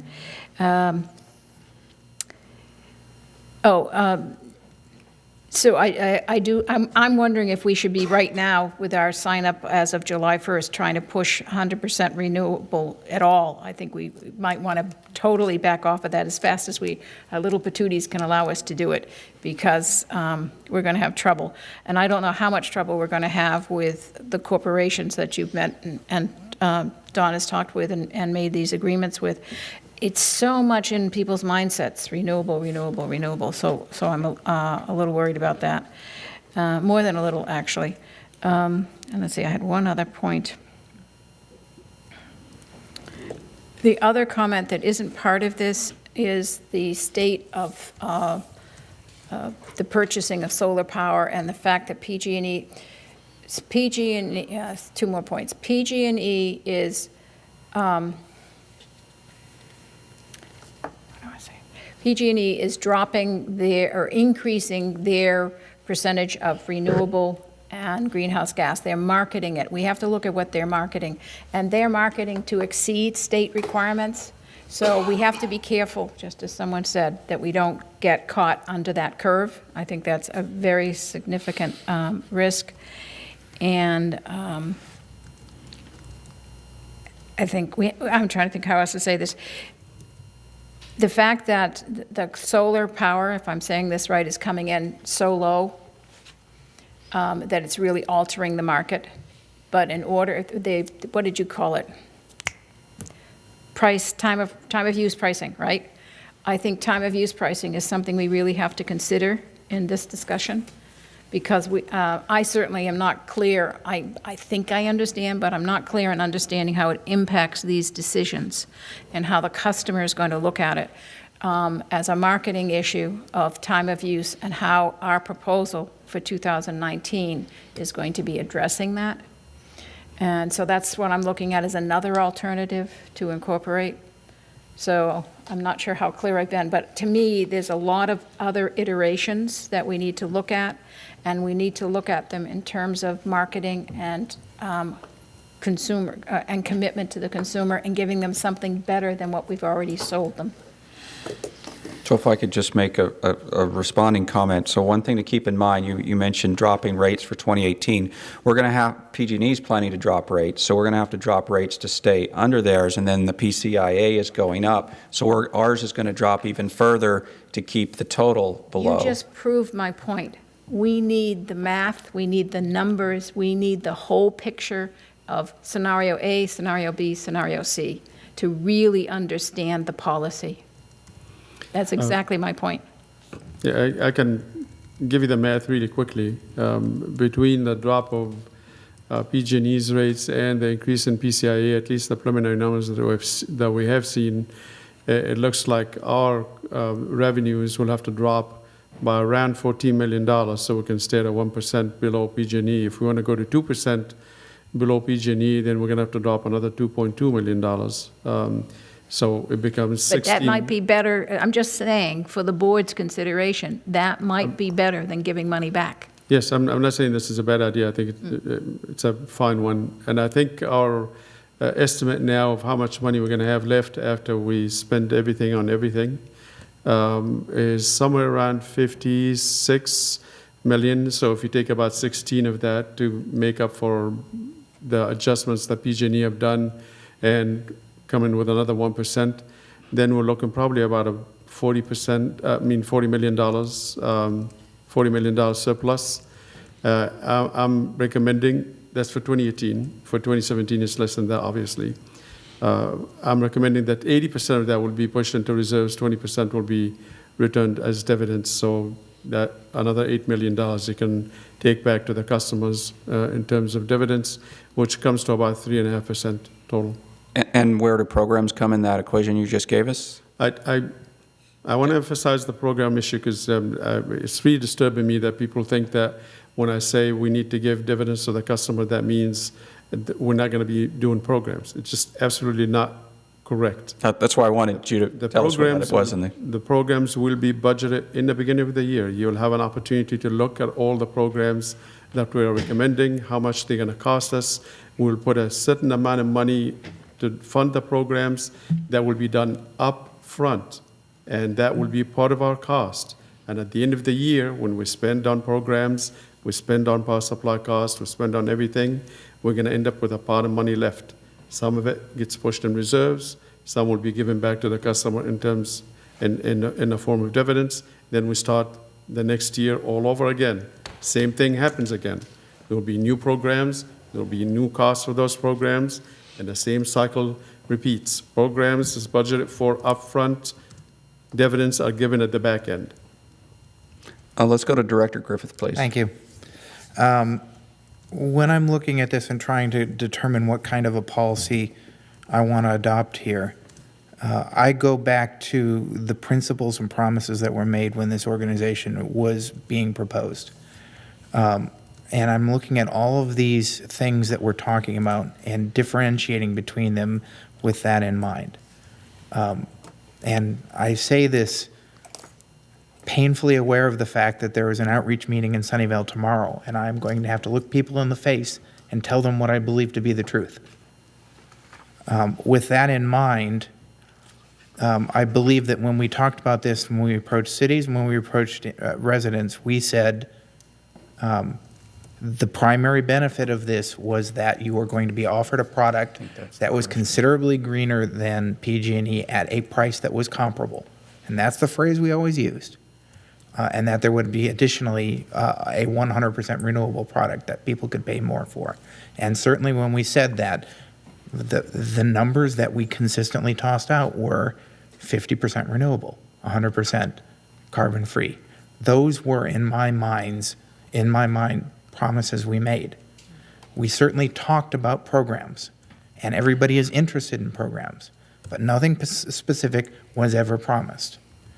We talked about paying back the initial contributing agencies, but we never talked about paying them back in 9 months. The promises that we were given were more on the order of 3 years. And we never talked about 1% or 2%. We just said comparable. With that in mind, framing what I think to be the most responsible and responsive policies, I would look to prioritize delivering the 50%, 100% that we promised, paying back the agencies within 3 years, and if that means that we get to slow things down and use some of that payback money to maintain our fiscal solvency, great. Providing programs as we can afford them, and if that means not at all for the first couple of years, I'm okay with that. And from a talking point of view, maintaining a minimum of 1% below PG&E. 2% below PG&E doesn't mean anything to the customers. They won't even notice 2% versus 1%. But the only thing that's important in there is the talking point of being able to say, we are below PG&E. So from that point of view, I would much rather prioritize making sure we are delivering the power supply that we've been talking about delivering forever. And if that means paying a little bit more and paying people back less and paying less for projects so that we can maintain that, that would be my goal. And it's very difficult for me to vote on this particular issue without having the financials in front of me. I think doing this divorced from the financials makes it impossible for me to come up to a conclusion on this. It's way too nebulous for me to say anything. And I gotta say, I'm seriously concerned that we are changing the goalposts after we made promises to people. So I would much rather slow things down, take some time, make these decisions when the financials are more understood.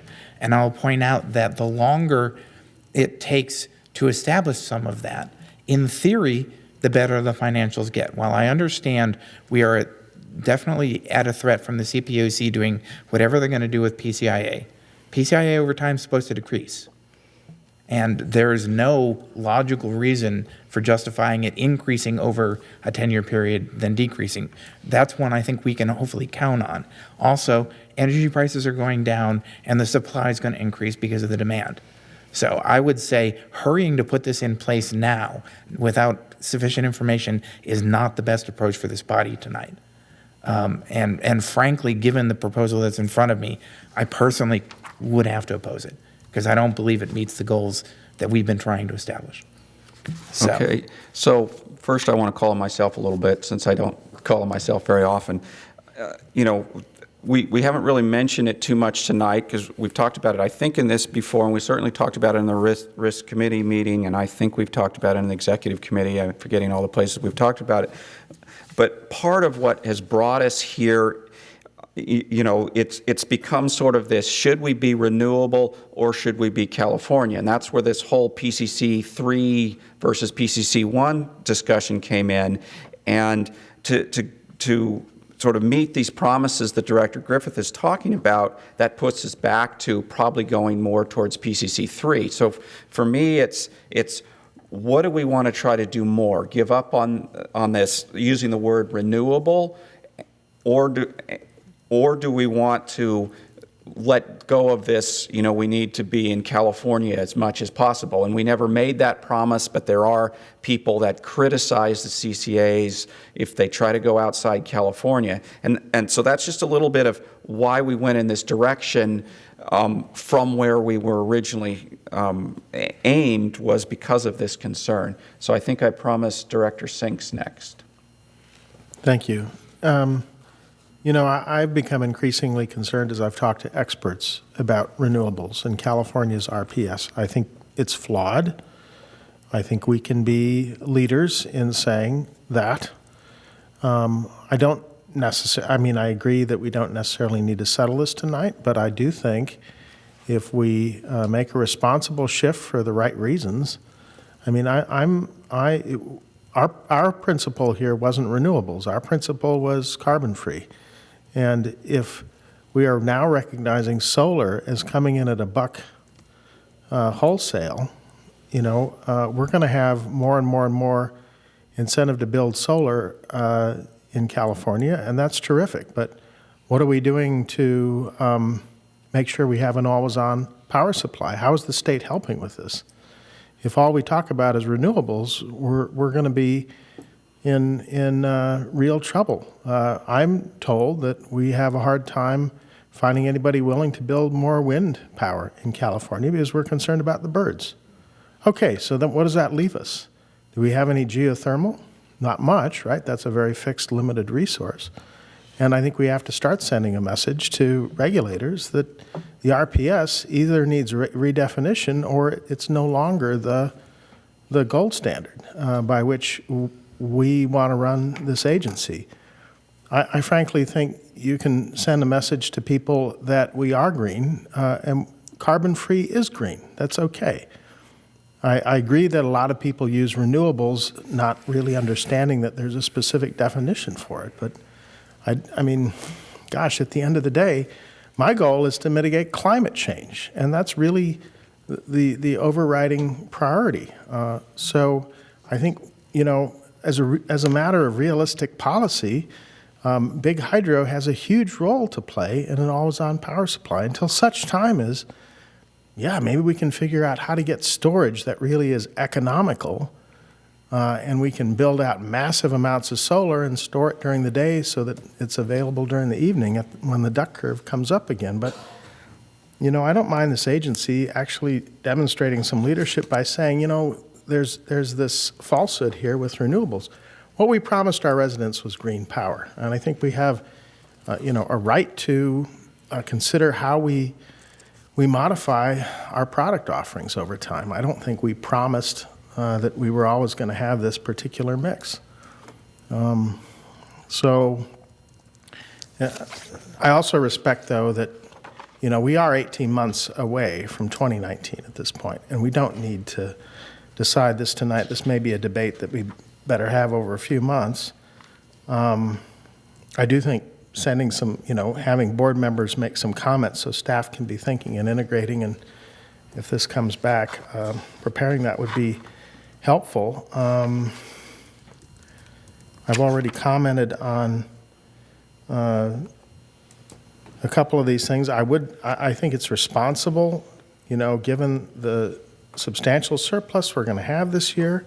I think it's responsible to pay back the cities this year. I think it's responsible to dismiss our non-revolving line of credit. I mean, I think those are all good things.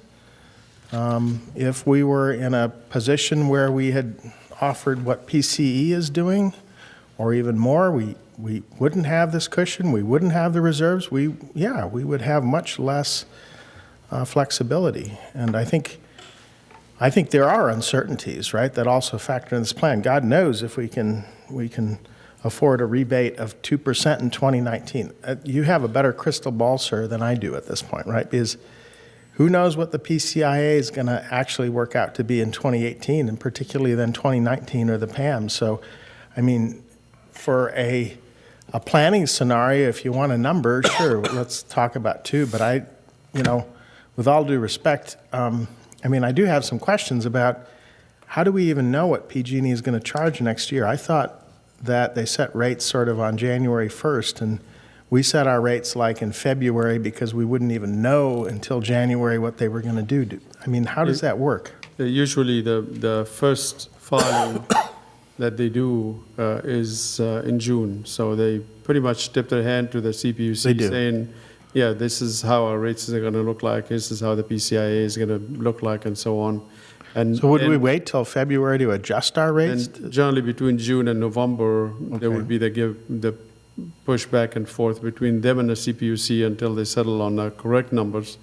Around June timeframe, almost 99% certain that what the PCIA as well as what the supply rates are going to look like. I see. So we have an opportunity starting now all the way until November where we can make proper adjustments. I think the one thing that I need to comment on is that these are guiding principles. These are not stuff that's set in concrete that will never change, and nor was the stuff that we talked about a year ago. We put back then a number of ideas and principles, and we said, okay, these are going to be guiding principles. The one thing that stays in my mind, set in concrete, is that we are a carbon-free agency. That's what we're going to do, carbon-free on day one. That's what we all bought into. That stays in my mind always. Everything else could be adjusted. Everything else could be looked at one more time, especially marketing techniques and marketing strategies, because we should never really allow the marketing or the image to kind of guide the core or the principle that we need to stand for.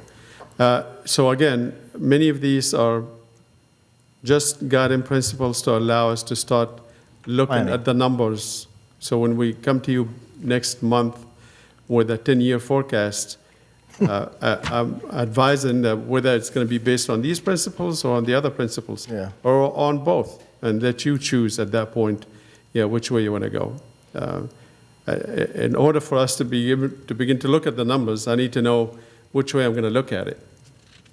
I like this. I also, I mean, if we're going beyond sort of the basics of guiding principles to get specific about a 2% versus a 1% in 19, or 80% of surplus versus 20, it'd sure help me. And I mean, I'd agree here with Liz's and Jim's comments that it'd help me to see what's the cash flow look like in those two scenarios, right? For the number of years you can project. How does that, what material does that mean? And, if you say, well, okay, here's, assuming we have this much before we do programs, well, maybe you don't like this, but before we do programs and before we decide how much we're putting in reserve and then how much we would offer as a dividend, we have this big pile. So now how do you want to divvy it up?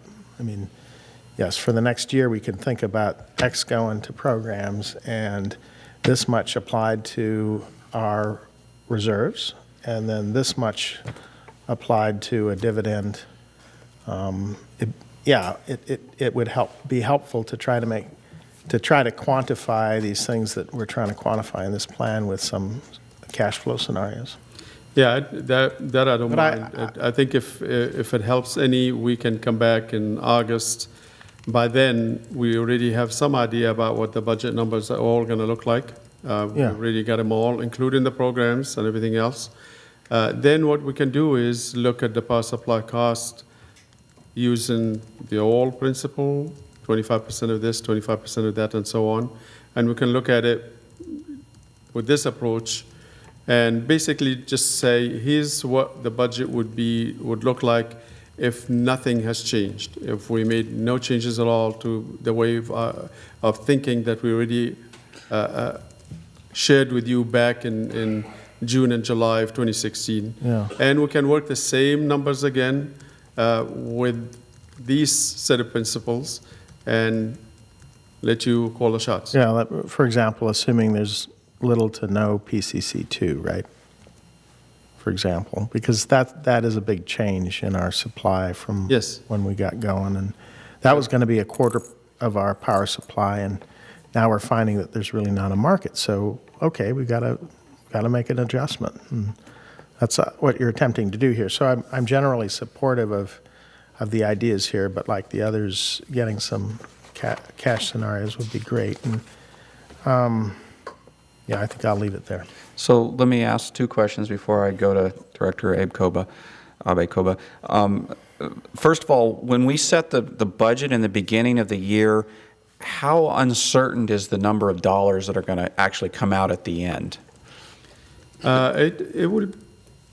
I mean, because that's sort of what you've done. You've, this idea of programs, you said, okay, we're going to definitely going to spend this amount of money on programs. So then what's left over? I mean, at the beginning of the year, it's hard to say we're going to put this much in programs and this much in the other buckets because we're only guessing at the beginning of the year how much goes each way. And I think that's why you're saying we're definitely going to spend this much on programs, and then we really need to see what's left over before we figure out what goes the other directions. Yeah, the whole idea was because of the uncertainty of the power supply cost, because of the uncertainty of the real-time pricing, and all the adjustments that have to be made with the ISO, and they could be substantial. They could be in the millions of dollars every year. It's unlike the budget in the city where you know with a reasonable precision what the dollar at the end of the year is going to look like. This can be a little bit different. That's why I kind of warmed up, and I like the idea of giving the dividends at the end of the year, because by then all the costs are calculated, everything is known. There's nothing, you're not trying to predict how much, what the difference is between expenses and revenues. None of that is unknown anymore. Everything is known, so you can take that amount of money, you just give it back to the customer, and you start a new year with, again, doing exactly the same thing that you've done the prior year and so on. But I can put a couple of tables together that will show the budget the way we were thinking about it, which will pretty much show that the rate reduction is going to happen immediately. So we'll predict it, find out what it is up front, and reduce the rates by 9, 10, 20%, whatever the number may be, which is pretty much our way of thinking back a year ago. And I can do it this way, and you'll be able to see the difference. And if that would be more helpful to some of you to feel like this probably is the better way to go, then that's fine. Second question before I move on. So getting to Director Griffiths, we think we promised a 100% renewable option. Isn't it possible to actually add that option on? Say we keep the California option we called here and keep the 100% renewable. It's not that many customers. It doesn't force us to buy that much extra renewable energy. It maybe costs a little extra to administer. Could you comment on that a little bit? It will, one, cost a little extra, and two, will have more greenhouse gas than the basic offer that will be probably cheaper. I personally wouldn't buy it. I personally, knowing what it is, won't like to sell it. But if that's what you folks want to do, I will do it. Okay, let me go to Director Abe-Koba. Thank you for waiting. So, yes, I think the financials would help. I know when we were looking at the PC2 and that conversation, it's very hard to make a judgment without actual numbers. And my thought was, very much appreciate Director Griffith's comments. My question was, what did we promise our customers? And I think it is important to try to deliver that. And if that means even, paying a little more and reducing the reserves or whatnot, I think we need to live up to our commitment to our customers first. So I guess I understand the issue of rates, and sure, we want to, lower our rates and be more competitive, but if I guess the way, at least I think I understood this, and in my community, folks are feeling is, as long as rates are comparable, and it seems like it will be. The idea of green energy is what's really selling this in our community. So whether it's 1% or 2%, I honestly don't think people are going to care that much. And to me, just being, listening to these conversations the last few months, it seems like there's so many moving targets and variables and unknowns that I just don't feel comfortable setting any, percentages at this point. I would like for us to be able to, try to meet all of our commitments as much as possible. And then if we have money left over, great. As a dividend, we give it back. But, as long as we can stay 1% under, because that's what we promised, I think we stick with that. And, I'm fine with sticking that past 2 years. And, if we have to do that for 5 years to get us to where we're supposed to be on our commitment, I would prefer to act on that. And in the programs, I think those are important. I would like to see what some of these programs are as quickly as possible. And, you know, my sense, I serve on the Air Board with Director Sinks, and, you know, I've been pleased and amazed, frankly, at how much funding goes into programs there, but the money goes really quickly. So I'm doubtful that we will have that much left over. I think if we offer programs, we're going to get a lot of folks signing up. So I would like to see, I think that's an important piece in this puzzle, and I'd like to see all of that first before we start changing any of our principles here. I understand, you know, and this issue of renewables, sure, things change. So if, you know, whatever we need to do to start changing the message, I think we should do quickly. I don't know what you're going to say to your folks tomorrow, but yeah, I mean, I just have a real concern about going out, and I mean, we have a meeting next week on the 22nd, and I don't know what I'm going to tell folks. I mean, do we start telling folks now? Yeah, for the next year and a half, it will be, but after that, we don't know. Maybe we do. I mean, we just have to be, you know, upfront, but I would like some help on that messaging because, you know, we're going out there and making those messages right now. So any help you can give with that, please give it to us quickly. So maybe one of the things is you're basically saying that 100% renewable is not 100% carbon-free. Yes, that's correct. And so maybe we start educating people, and maybe we let them have that option of 100% renewable, but we make sure they know it's not 100% carbon-free. Because I'm not sure we promised 100% renewable and carbon-free, since it doesn't sound like that is possible to deliver. Well, we actually did. I mean, that was part of our messaging. We said that our Green Prime offering is both 100% carbon-free and 100% renewable. So if we're not meeting that, then we better go narrow what we're buying for renewables, because, yeah, burning biogas or other things that have an offset, I mean, honestly, yeah, there are recs for that, but I think, I mean, it really depends on what your value is, right? If your value is carbon-free, which I think has been our mission from the major focus of ours from the start, I think that's the messaging you give when you talk to groups. That's the main thing. There's also the indirect, and this is sometimes nobody talks about it. Everybody's avoiding it like a plague. The indirect effect of committing to more renewable, which translates here in the state of California to committing to more solar.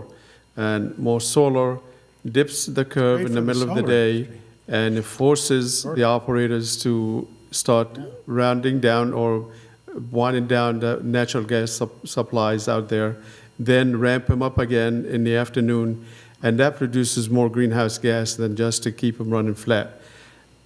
That is an indirect way of us continuously seem to be so hooked on pushing for renewable resources and sticking to that message. I understand that we made the message.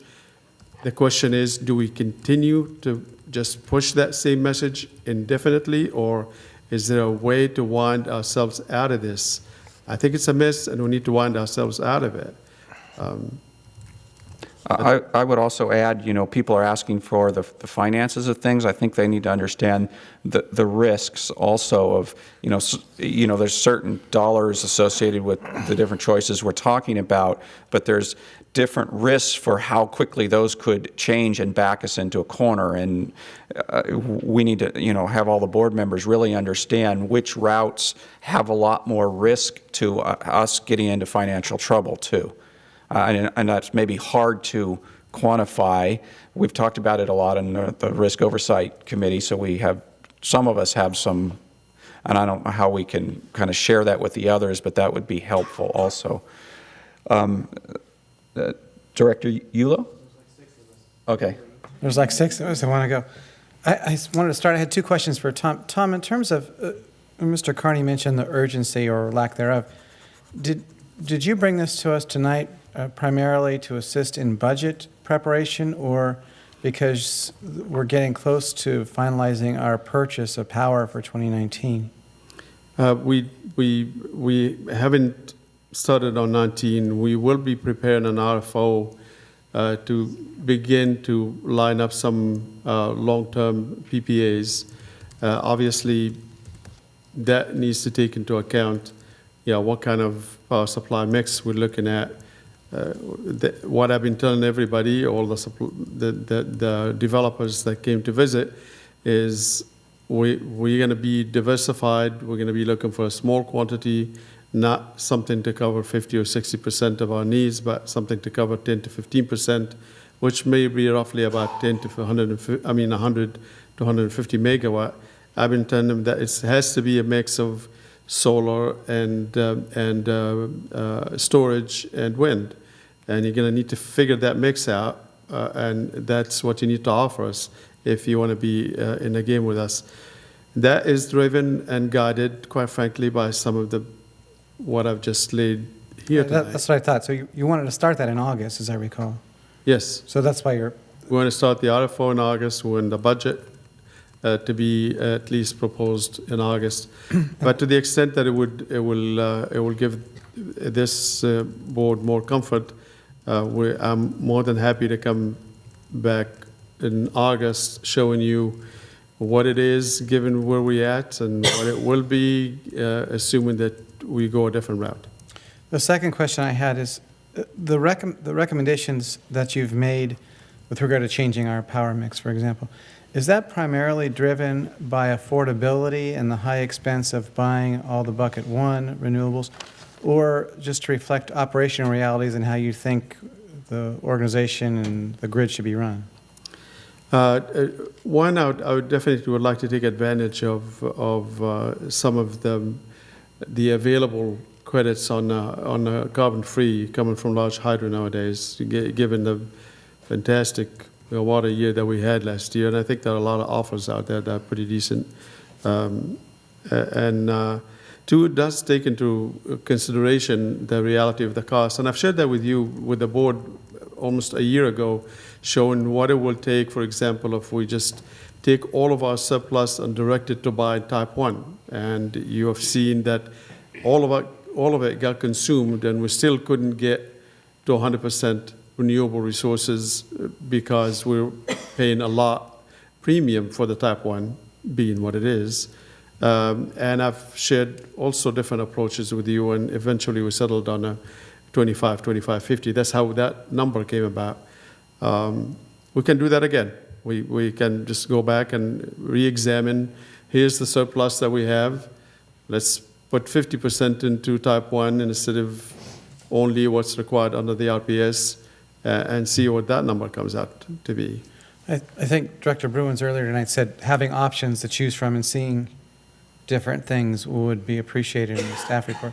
I wanted to report to my colleagues, and I'm sorry, Don and Alan, for maybe you were going to share this later.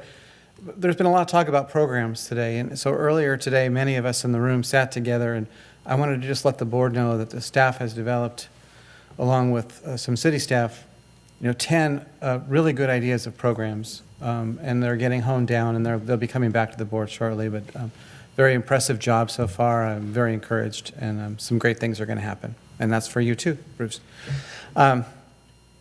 So, in terms of my comments, do you have any specifics about? I mean, just a couple of ideas that you floated to the top. I don't want to have a debate about programs. I'm just I think it's curious. It's what you might expect. Things in terms of helping electrify the transportation sector, as well as reducing natural gas usage. The things you would expect us to be talking about. Is that fair, guys? That's good. All right. Okay, good. So, in terms of my comments, Chair Rennie, I love your idea of at least having a third offering, because as Mr. Griffith brought out, we don't want to be in a position, and actually a couple people brought this up, of not being able to keep up with PG&E. I wanted to remind us that as of now, we don't have an opt-out problem. Our opt-out numbers are low. We don't have to beat ourselves or live up to our commitments as much as we have to beat PG&E on an ongoing basis. Right. They're the competition, not our past statements. Now, I know that might be hard, and not being a politician, maybe not a care in the world for such things. But also, we want to reflect that in South County, there's less attention paid to that kind of thing than there certainly is in Sunnyvale. So I want to be respectful of your interest, Jim, as well. But I find that the vast majority of people are disengaged in this and haven't paid attention to our materials. And so I don't know that we need to worry about what was said in the past per se, as long as we have documentation and the decisions were made in an open session to change things. With that said, tonight in our packet is a mock-up of what PG&E will be sending, comparing their base rate to their solar choice, to our Green Start and our Green Prime. And I have to say, they're offering a 100% solar option, which to the average person is going to look like the greenest choice time in and time out.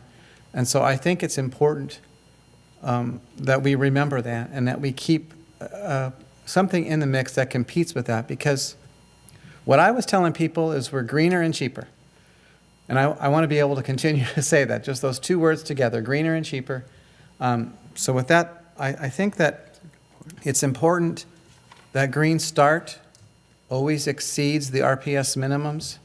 I don't want to be us talking about just meeting minimums. I think we always need to exceed it. It could be by only 2%, but I think we need to exceed the minimums. I'm not sure who mentioned it, but I agree that 1% versus 2% makes no difference at all. 1% we're still cheaper. That works as far as I'm concerned. And I would encourage us, rather than worrying about rebating money, I would encourage us to hold money and think about our options for investing that money in ways that make sense for our organization in the long run. I don't know what those are, but I know we have some smart people on our staff that could think about that. And with that, I think I'll close. Thanks. So Director Corrigan, or is it your turn? I'm not sure it's my turn, but I'm happy to go next. Okay. Is this on? The mic's on? Yeah, okay, so I actually have been sitting on my hands thinking, gosh, don't say anything, you're going to get run out of the room. In fact, I'm debating taking off my heels and starting my car so I can get to it quickly. But hopefully this comment will be taken as part of the diversity of thought that is necessary for any healthy organization. For me, the reason I signed on and participated as a council member in the city of Los Altos Hills was because, and I'll give you one little background, my kids are in a charter school. So for me, competition is key. And I gotta tell you, the part of it that interested me the most wasn't the terminology, renewable, carbon-free, any of that. It was cheaper. So I don't want to lose sight of how important that is to many of our consumers. I think you really said it well, and that's the reason I did raise my hand and say, okay, I'll make my comments. I think most people don't, let me not say that. I don't think most people. I think there are a fair number of people out there that are blissfully unaware of our even existence. They're becoming aware of it as they're receiving their first couple of bills, perhaps, or their first mailers. But I think it's incumbent upon us to also offer options that may not be the greenest or still fulfill our basic obligation, but are also the cheapest. And that we stay cost competitive and give our consumers an opportunity to make their own choices about what options we have. So I too like the idea of having a third option, although I would argue it may even need to be reshaped to be something that's just 100% carbon free and allows us the latitude to buy it in ways that really save enormous amounts of money for our owners. With that said, I would also just close up my comments by saying, to me, this discussion, I don't feel this sense of urgency to make a decision tonight either. I definitely want more information. I agree with everything that's been said about wanting the cost comparatives.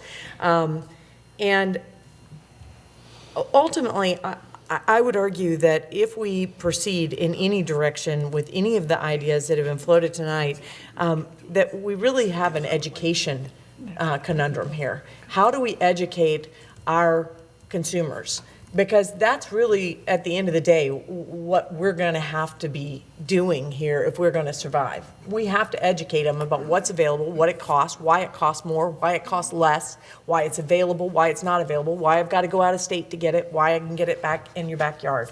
So that is really at the crux for me, the obligation I have is how do I educate people about what we're doing and why we're making the decisions we're making. But I don't want to lose sight of the financial picture on all of this for the consumers. Okay, Director Miller? That's my car starting. Oh. No, I'm kidding. I don't know who got that. It's a cell phone or something going on. Oh, I see what's happening. Oh, my apologies. I thought I had. I thought you were up for a dance move or something there. Musical backup on this. Nobody had sound, how I'm not figuring out what A lot. Yeah, no, a lot of everybody kinds of talks about, what we were doing in the beginning and all of that. And I just, some of the stuff that happened, like the 1%, I don't think, 1% was so much of a policy as it was sort of the implementation detail. And I was trying to get back to what I really thought when we first sat down and we met for the first time and first we hired Tom and then we gave him a whole bunch of instructions. I mean, the very beginning. And it seemed like as a set of goals, we were pretty quick to say be 100% greenhouse gas free. And we were pretty quick to say that price-wise, if we could be 100% greenhouse gas free, we had to be less than PG&E.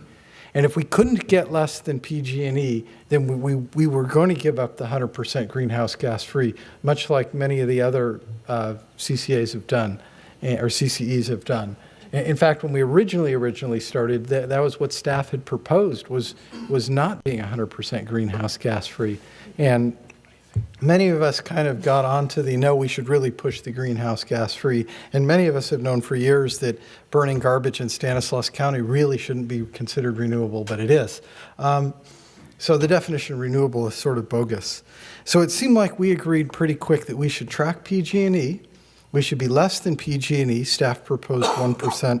I agree with everybody, 1, 2, it makes no difference. And that we should be greenhouse gas free. If we're going to change the programs, it's been mentioned by several others, but I've been kind of keeping track. It sounds like we want 2 new programs. One called Green Cheap, which gives us the 100% greenhouse gas free, the minimum plus 2%, renewable. And then we have Green Cal, which is 100% California energy, and I don't know what the renewable coefficient of that is. And then we have the old 2 Green Start and Green Prime. That we already have them named, so we just keep them going. It doesn't seem like you want to change the definition of Green Prime. I go where Jim's at, we've told everybody 100% greenhouse gas free, our website says that, and 100% renewable. We don't want to say, well, the new Green Prime is something different. So we're going to have to obsolete those names, I think, if we want to change the programs. And as for what I've been telling all my citizens, again, my pitch is very easy. It's, 100% greenhouse gas free and we're less than PG&E, and you won't notice the difference in your bill because it's that close. And then they say, well, you have this renewable option. I said, don't get me started on renewable. And they know better than to push me. So that option I really don't even discuss very much because I don't believe in that option. It's too wrong for where the state is 15 years after they figured out the renewable stuff. So I'm hopeful that we get back from staff sort of a menu of some parameters, of some options, and some sort of costs associated. For example, if we change the price by 1%, because there was a thought of being 5% under or more, if we change by 1%, that's $2 million or $4 million. Then we can just multiply in our heads. If we want to be 10% less, that number times 10%. And then in terms of the power mix, I get the logic of what staff has proposed, but I'm going to quote Margaret, that sometimes the politics, what our citizens think, even if it's totally wrong, is still reality. And so that's a difficult thing that we elected officials always have to grapple with. And I've watched each of us go through the metamorphosis of saying the word renewable when we mean carbon-free. And all of our citizens have not gone through that. And some of our major clients, I'll pick on Apple and Cupertino. They beat the drum really loud for the last 2 months about their new campus being 100% renewable. Half of their electricity is coming from fuel cells, which we all know is dirtier than what they could have gotten from PG&E, and way dirtier than what they could have gotten Is a from fuel us. cell renewable? Yes. The Bloom fuel cells? No. Yeah, they're using a biogas offset, so they're claiming it is renewable. But again, it's the same mixture, right? If you continue to use a carbon-based fuel source, people continue to produce carbon-based fuel sources, and we continue to put them in the environment. So we have to move away from all those bases. Whether we figure out how to do it this year or 20 years from now, we're going to have to do it. And that was one of the other, when you go back to maybe, we didn't write it down as a principle, but maybe sort of an overarching thing. It seemed like we all felt that part of this CC, we wanted to show leadership. Leadership in our region, leadership in the state, leadership in the nation, and that was part of the 100% greenhouse gas free. And I'm actually really surprised that the other CCA discussions that I'm seeing going on are not focused on that. I still see them very focused on the renewable number. So if we're not even able to educate our fellow elected officials, boy, the uphill battle with our customers is even more. So anyway, bottom line, what do I agree with? Let's get some of the financial stuff. Let's get some menus of options. I would like to see a chart, because I know we have it. The RPS is already legislatively programmed to change over time, so we could see where that graph is going, and the 50% becomes less and less of a factor. And then the last thing, just on programs. There's programs that are focused externally, but I was wondering if any of the programs are focused on things, maybe they're not considered programs, us investing in a storage facility. Is that a program, or is that some other line item in the expenses? CIP, right? Capital. Yeah, I do think that we should be figuring out how to spend more money on just changing out pool pumps or electrifying people's garages, that we may want to invest on some things to help change our supply chain. Those are my comments. Okay, let's go. Director Craig, are you ready? I'm going to let Director Bruins go first Okay. Uh-oh. while I reach over and push my button. Director Bruins. Okay, so first of all, I think the marketplace that we're playing in is still very dynamic. It's not a stable environment. And I think we need to keep that in mind. I also want to take a moment and, despite all this conversation and all, is to applaud staff, because I think, one of the things that we have been doing, our staff has been doing, forget the we, it's not we up here, it's the we that's sitting down there, has done consistently, is try to be very, very responsive. When things start shifting one way, they just jump on things, and I think that's great. However, what I'm concerned about right now is whether or not, as board members and all, do we have too much ants in our pants where we're trying to react to things versus saying, maybe it is time to take the little bit of a chill pill, okay? So when I look at this, I think for me, I'd like us to see how do we continue to deliver on the promise. The question is what's that promise, okay? Because I think most of the messaging has moved in terms of what our customers are hearing is about we're greener and this, 100% greenhouse gas free, okay? The carbon free kind of thing. I think those are the two things that probably stick in the mind, and less so, at least again, I can only speak for, what I'm hearing on my end, is that 50% renewable, okay? So, I think I heard staff say, no matter what we decide up here, should we start de-emphasizing that, and just to get people conditioned in a different, on the two terms that we really think are more important. Mm-hmm. We have the benefit of having gone through a language class, okay? Because there is a language barrier. in the simplest sense, there's been a language barrier. Tom was brilliant enough to recognize that those of us sitting on this side didn't know the language, okay? And we might have thought we were speaking one, and we were really using language interchangeably. And so that's a great thing, because we are educated. We know what renewable versus greenhouse gas free, because if you remember, when we started, we were pretty ignorant about this. But the problem is that that type of information, because we're educated, if we're not careful, we're going to use that against ourselves, okay?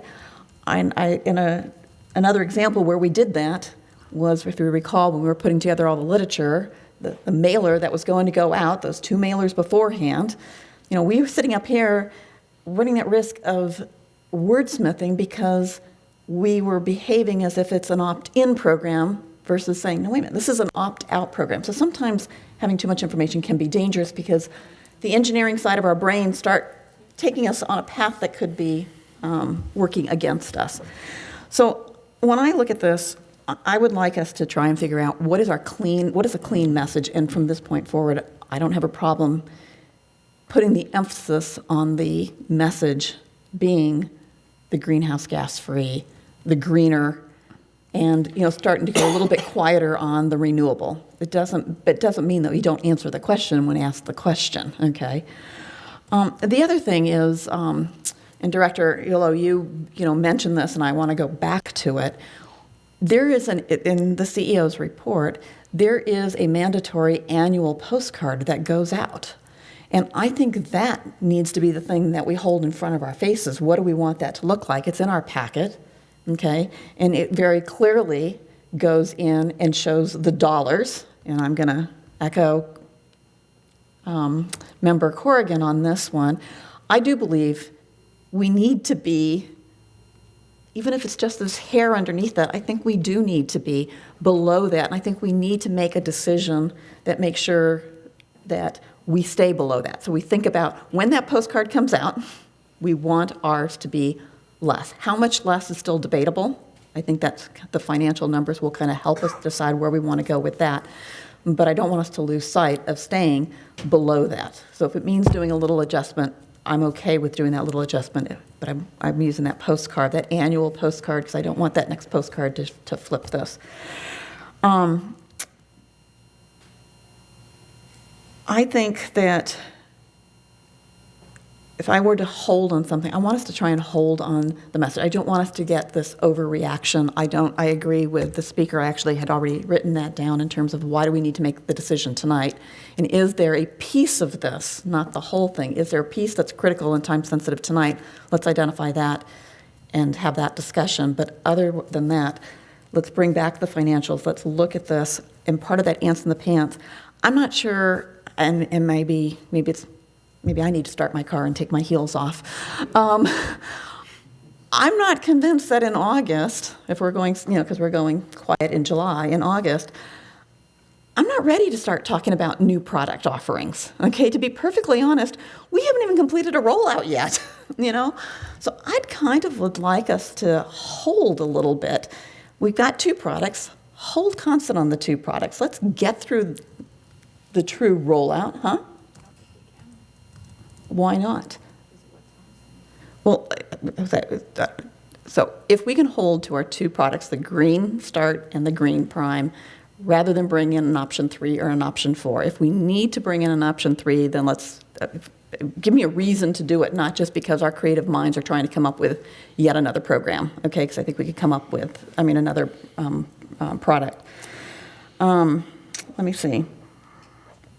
So when we come back, again, I think what would help Tom in August is if we have a clear, not only the financials, but also understanding what are the true critical decisions. What are the things where we absolutely have to make a change or have to consciously make a change versus what are the things that are optional? Because to me, the optional things, again, how much change do we want to put in place before we even complete our rollout here? I also think the other discussion that the board will ultimately need to have as well is what's our priorities? We talked about things like debt, paying off our debt, building up our reserves, introducing programs, making those investments, whether that investments in battery backup or creating our own, local solar or what have you, those types of things. I think we need to understand how all these things are going to start playing off before we start jumping into looking at rebates. Again, I think rebates are something, let's just, let's have that discussion a year from today, not right now. Unless there's a critical thing, unless you can help us understand why we need to have these things, let's just stay the course where we can actually stay the course and have the discipline to stay the course and get a little bit more time and experience and everything under our belt and see what's happening. Director Craig?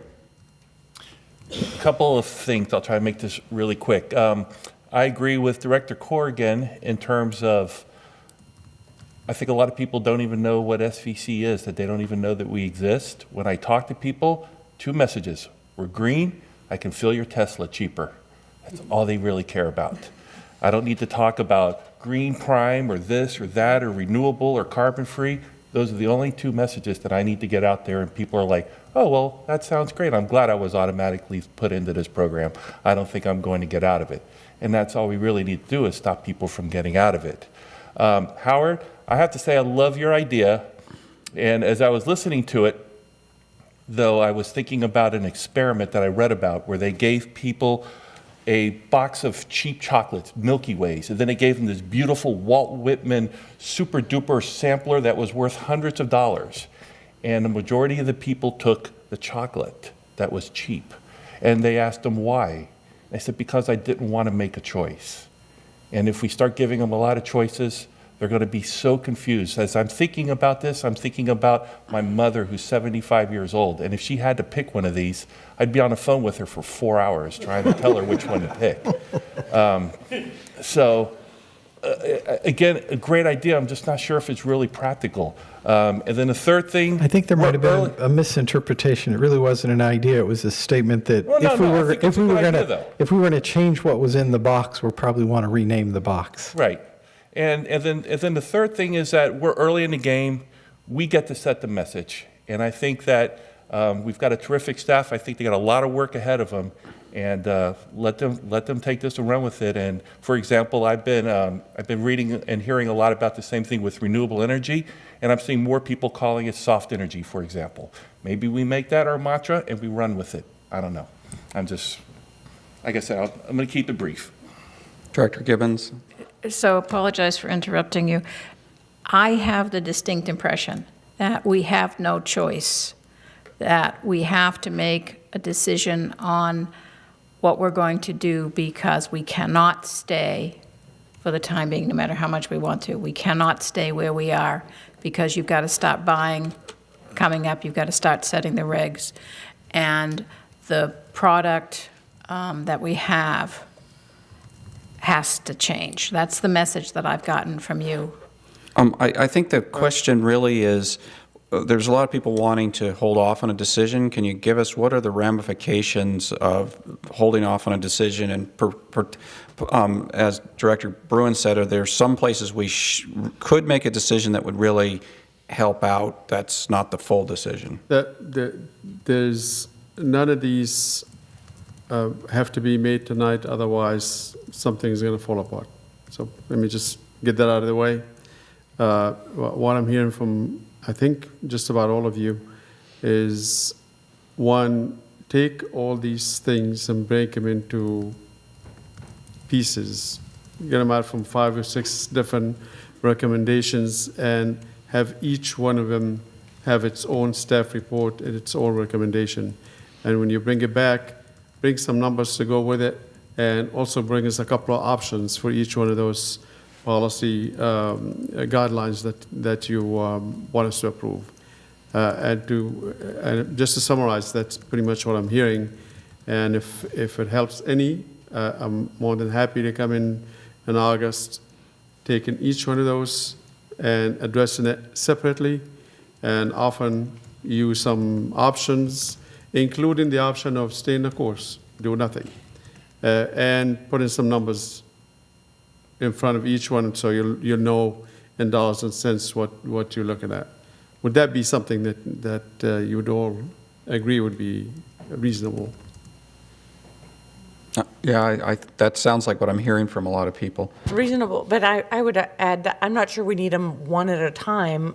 I think we can bundle a couple of them together. They seem to be things that we can, some of them seem to not be, I hate to not have it here in front of me. I don't have the PowerPoint on, but.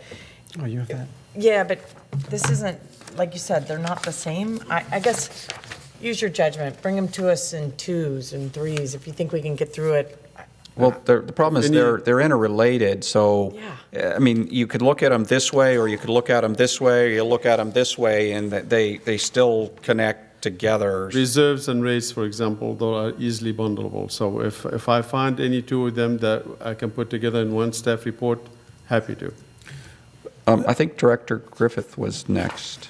Thank you. I just wanted to offer 3, I think it is, rather quick points. First, I find myself strongly agreeing with what Director Bruin said about our priority being getting the basic thing right before we start taking a lot of the extras, getting a working, stable, financially viable product out there working before we start talking about rebates or lowering the rate or programs or any of that. I think, until we do that, it's just all a moving target, and we really need to be established as an organization before we start taking on more things.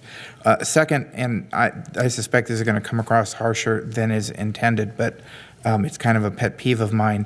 I want to strongly discourage board members from even suggesting that we are forming any sort of our plan or strategy based on disengagement of residents. I don't want us to be in the position of being cast as saying, yeah, you just did that because nobody's paying attention. We should assume at all times that we are completely transparent and that everybody knows what we're doing. And even the suggestion that we're trying to take advantage of that is not going to be perceived as a good thing for those who are paying attention, and is going to be perceived even worse should certain critics decide to broadcast that even further. And then the third thing I want to say is just on the general approach. I mean, I absolutely agree that 100% carbon-free is the priority, because in the bottom line of what our goals are, that is what is important. When I look back at all of the meetings I attended, all of the outreach and stuff like that, whenever staff or we referred to PG&E, it was always in terms of this is the percentage of their portfolio that is renewable, whether it was 28, 32%, whatever it was. Those are the phrases we tossed around. And I certainly look at our comments in that regard as a promise. And if you don't, that's fine.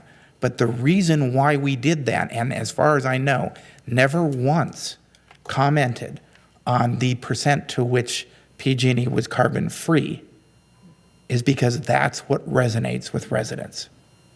And whether or not we go and try and educate them to be better, I think education is good, transparency is good, and getting people to understand that carbon-free is the priority.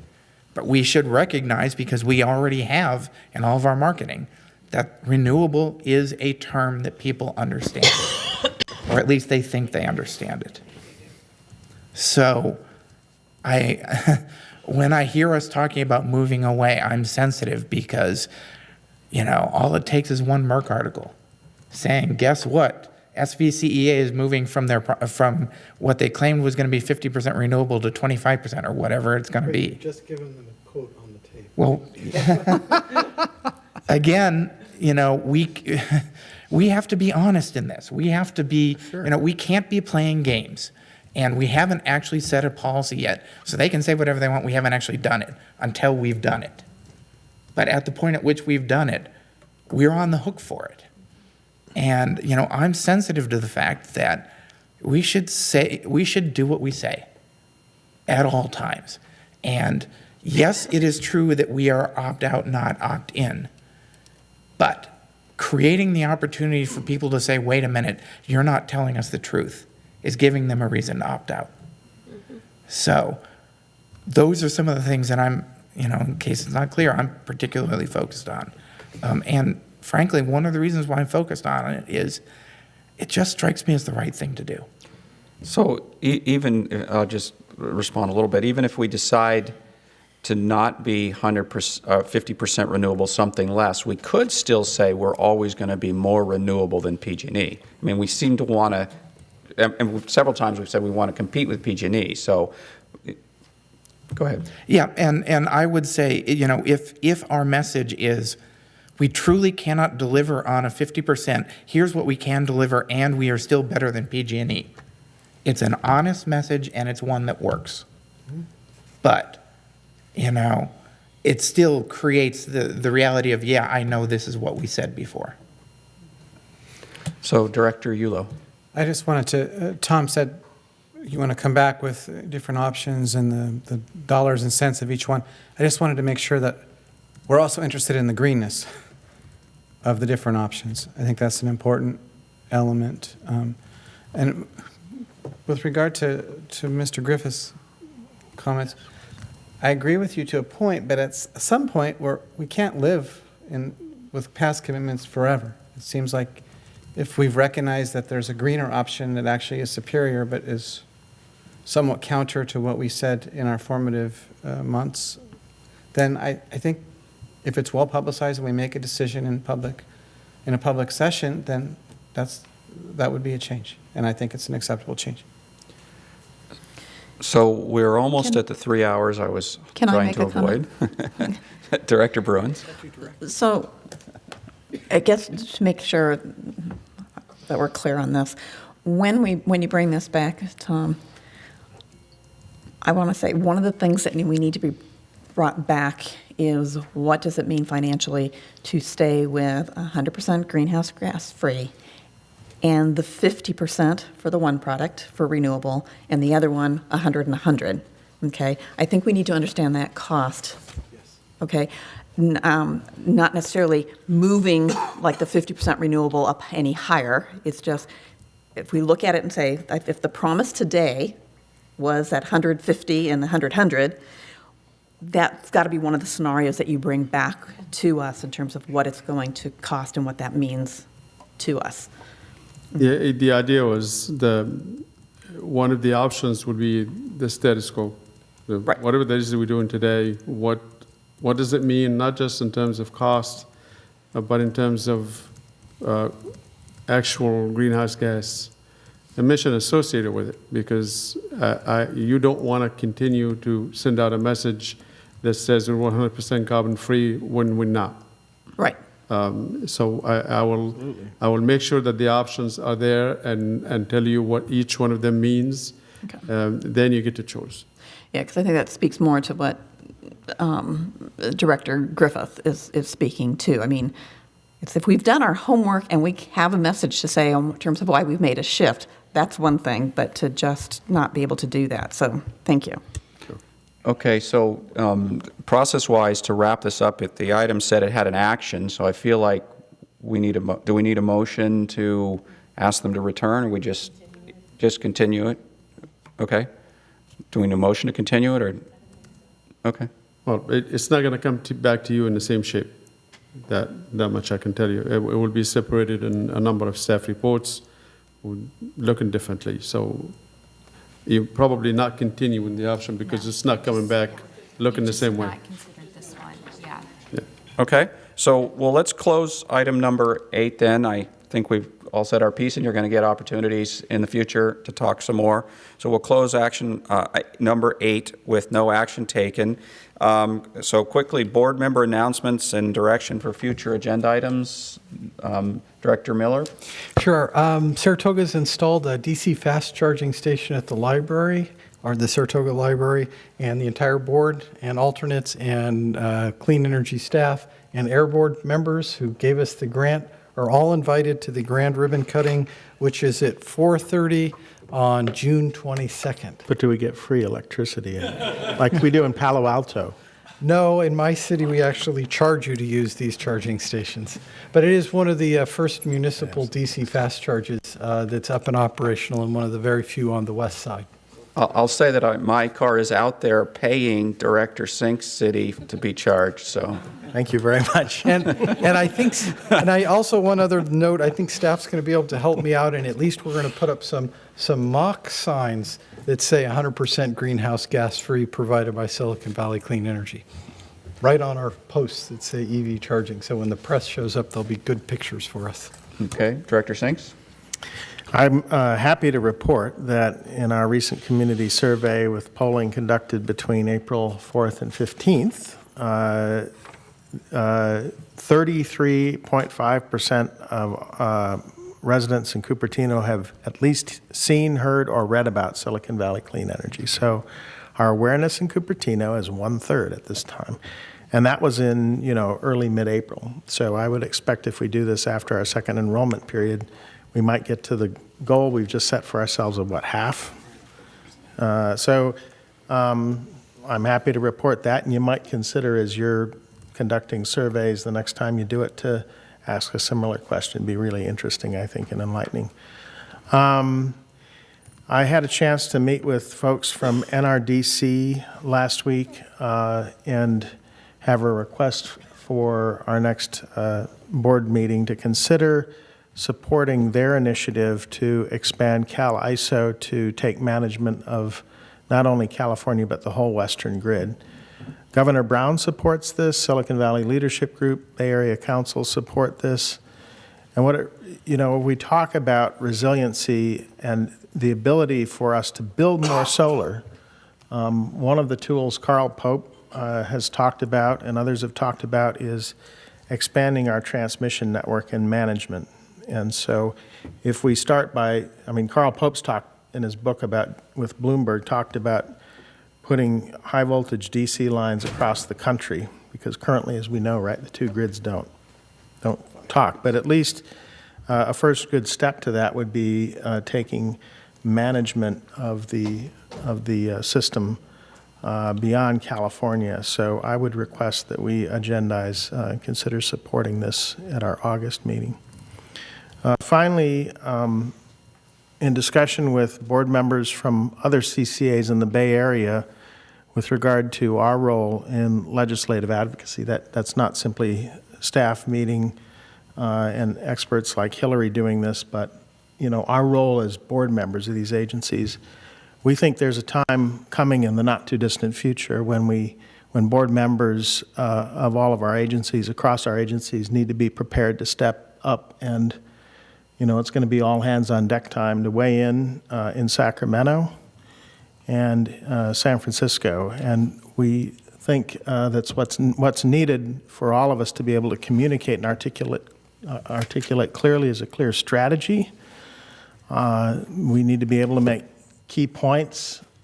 What are your top 3 or 5 points you would make to a state legislator today where you'd happen to be meeting with them or somebody from the governor's office? Are we prepared to do that? And we think not. We are continuing discussions about how we would engage, and I'll report back at our August meeting about how that's going. But suffice it to say that there are other board members at the other CCAs in the Bay Area that think it's time for board members to more directly engage in helping formulate and be able to articulate our strategy and wishes and exercise our political muscle. So that's my report. Thank you. Okay, anybody else? Director Bruins? I mentioned earlier in terms of my concern in terms of having a majority of any of our little subcommittees serving in multiple capacities. And so given that our executive committee is going silent in July, what is our process? We have one between our risk management and our executive committee. We have 3 members that are overlap on both of those 5-member bodies. So, and Mr. Miller has offered to step off of the executive committee, and I think we should take him up on that. And so, in order to replace him on the executive committee, does that require a board action? Yes, I think so. And so I guess I would like to ask for the August meeting to have an agenda item to look at replacing Mr. Miller after his generous offers to step off. I would absolutely do it if it meant that to the board. I just assumed in January I would withdraw my name either way.